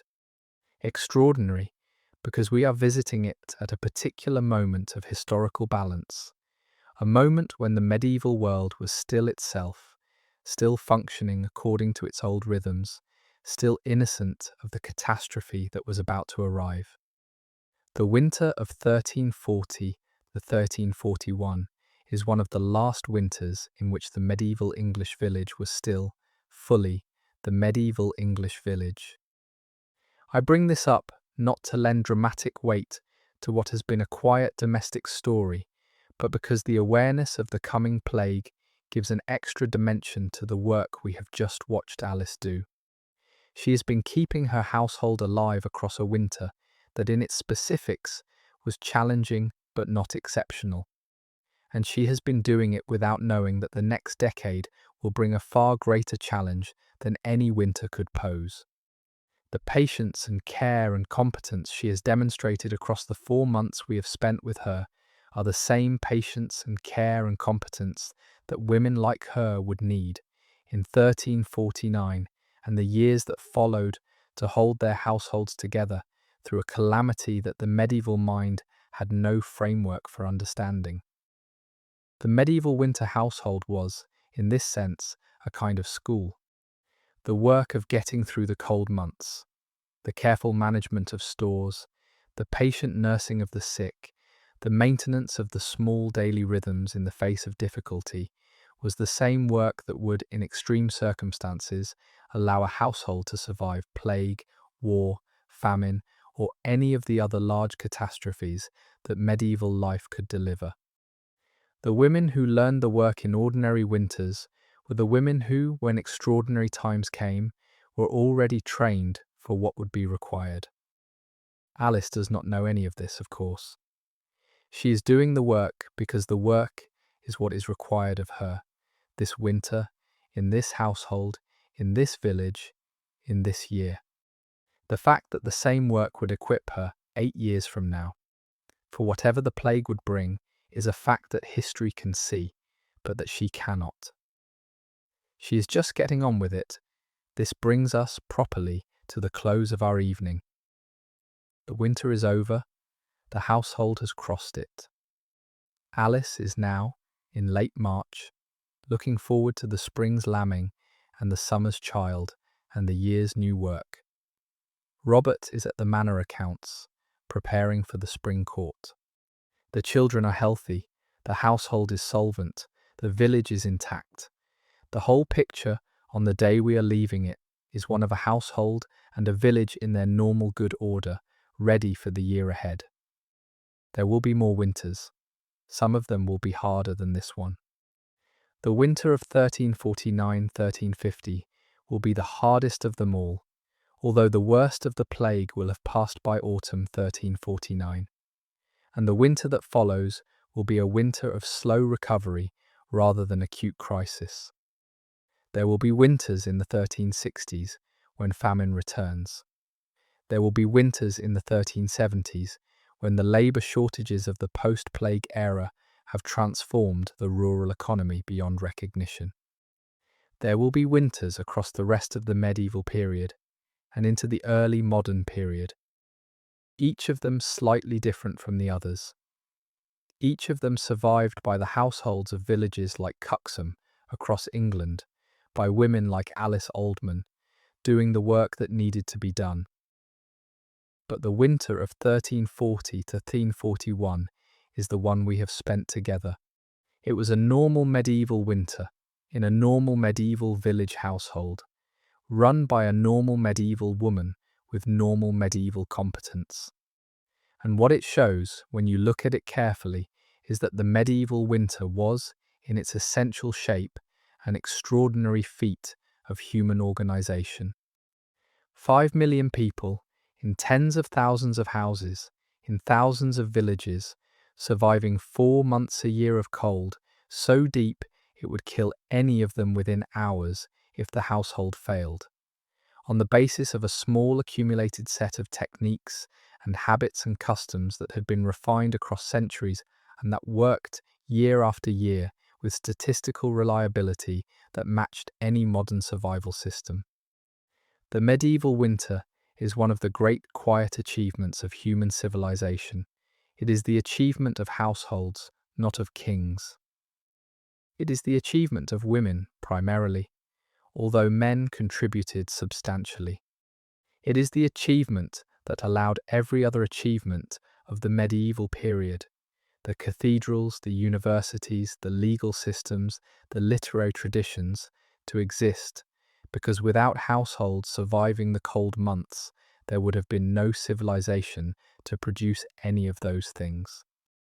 Alice Oldman, in Cuxham in 1340, is one of millions of women whose work made the medieval winter survivable, and through whom medieval civilization kept itself alive across the cold months for 500 years. She is not famous. Her name appears in no chronicle. Her work is not commemorated in any church or any monument. But her work was, in the most literal and unromantic sense, the work that made the rest of the medieval period possible, and the small private completeness of her 4 months of work that we have spent the evening inside is one small slice of the much larger achievement that the medieval English winter, in aggregate, represents. Good night, Alice. Good night, Robert. Good night, the 4 living children and the one not yet born. Good night, Father Bourchier. Good night, Beatrice the Weaver. Good night, the village of Cuxham, as it stood in the year of our Lord 1340, on the threshold of a transformation it could not yet see. Good night to the fire on the hearth, and the cow at the far end of the room, and the cold pressing against the wattle and daub. Good night to the medieval winter, which has been the central character of the evening we have spent together. Thank you for spending the winter with me. Thank you for sitting through the long telling of a story that in the end has no dramatic events, no famous names, no battles or revolutions or great moments of historical change. Just a household, a winter, a woman at the centre of it, and the slow accumulating work of getting through the cold months alive. The medieval winter was not glamorous. It was a working season. And the work it required, of millions of women across hundreds of years, is the work that allowed everything else. There is another story coming. A different setting, a different period, a different kind of human life that built itself slowly across the centuries. If any part of this evening has stayed with you, if Alice at the hearth, or Robert at the trestle, or the 4-year-old recovering from her cough, or the candle burning through the longest night of the year, or the small toast at the supper table on Lady Day, or the basket carried quietly to the widow's door, has settled somewhere in your imagination, I think you will want the next one too. Until then, take care of yourself. And the next time you settle by a fire on a cold winter evening, in a house that has been built to keep the cold out, with people you love around you and the small work of the day done, spare a thought for the women who, across many centuries before yours, made that small ordinary contentment possible by the patient, unrecorded work of keeping their own households alive through their own winters. If you have stayed with us tonight, drop the name of the place you live in the comments.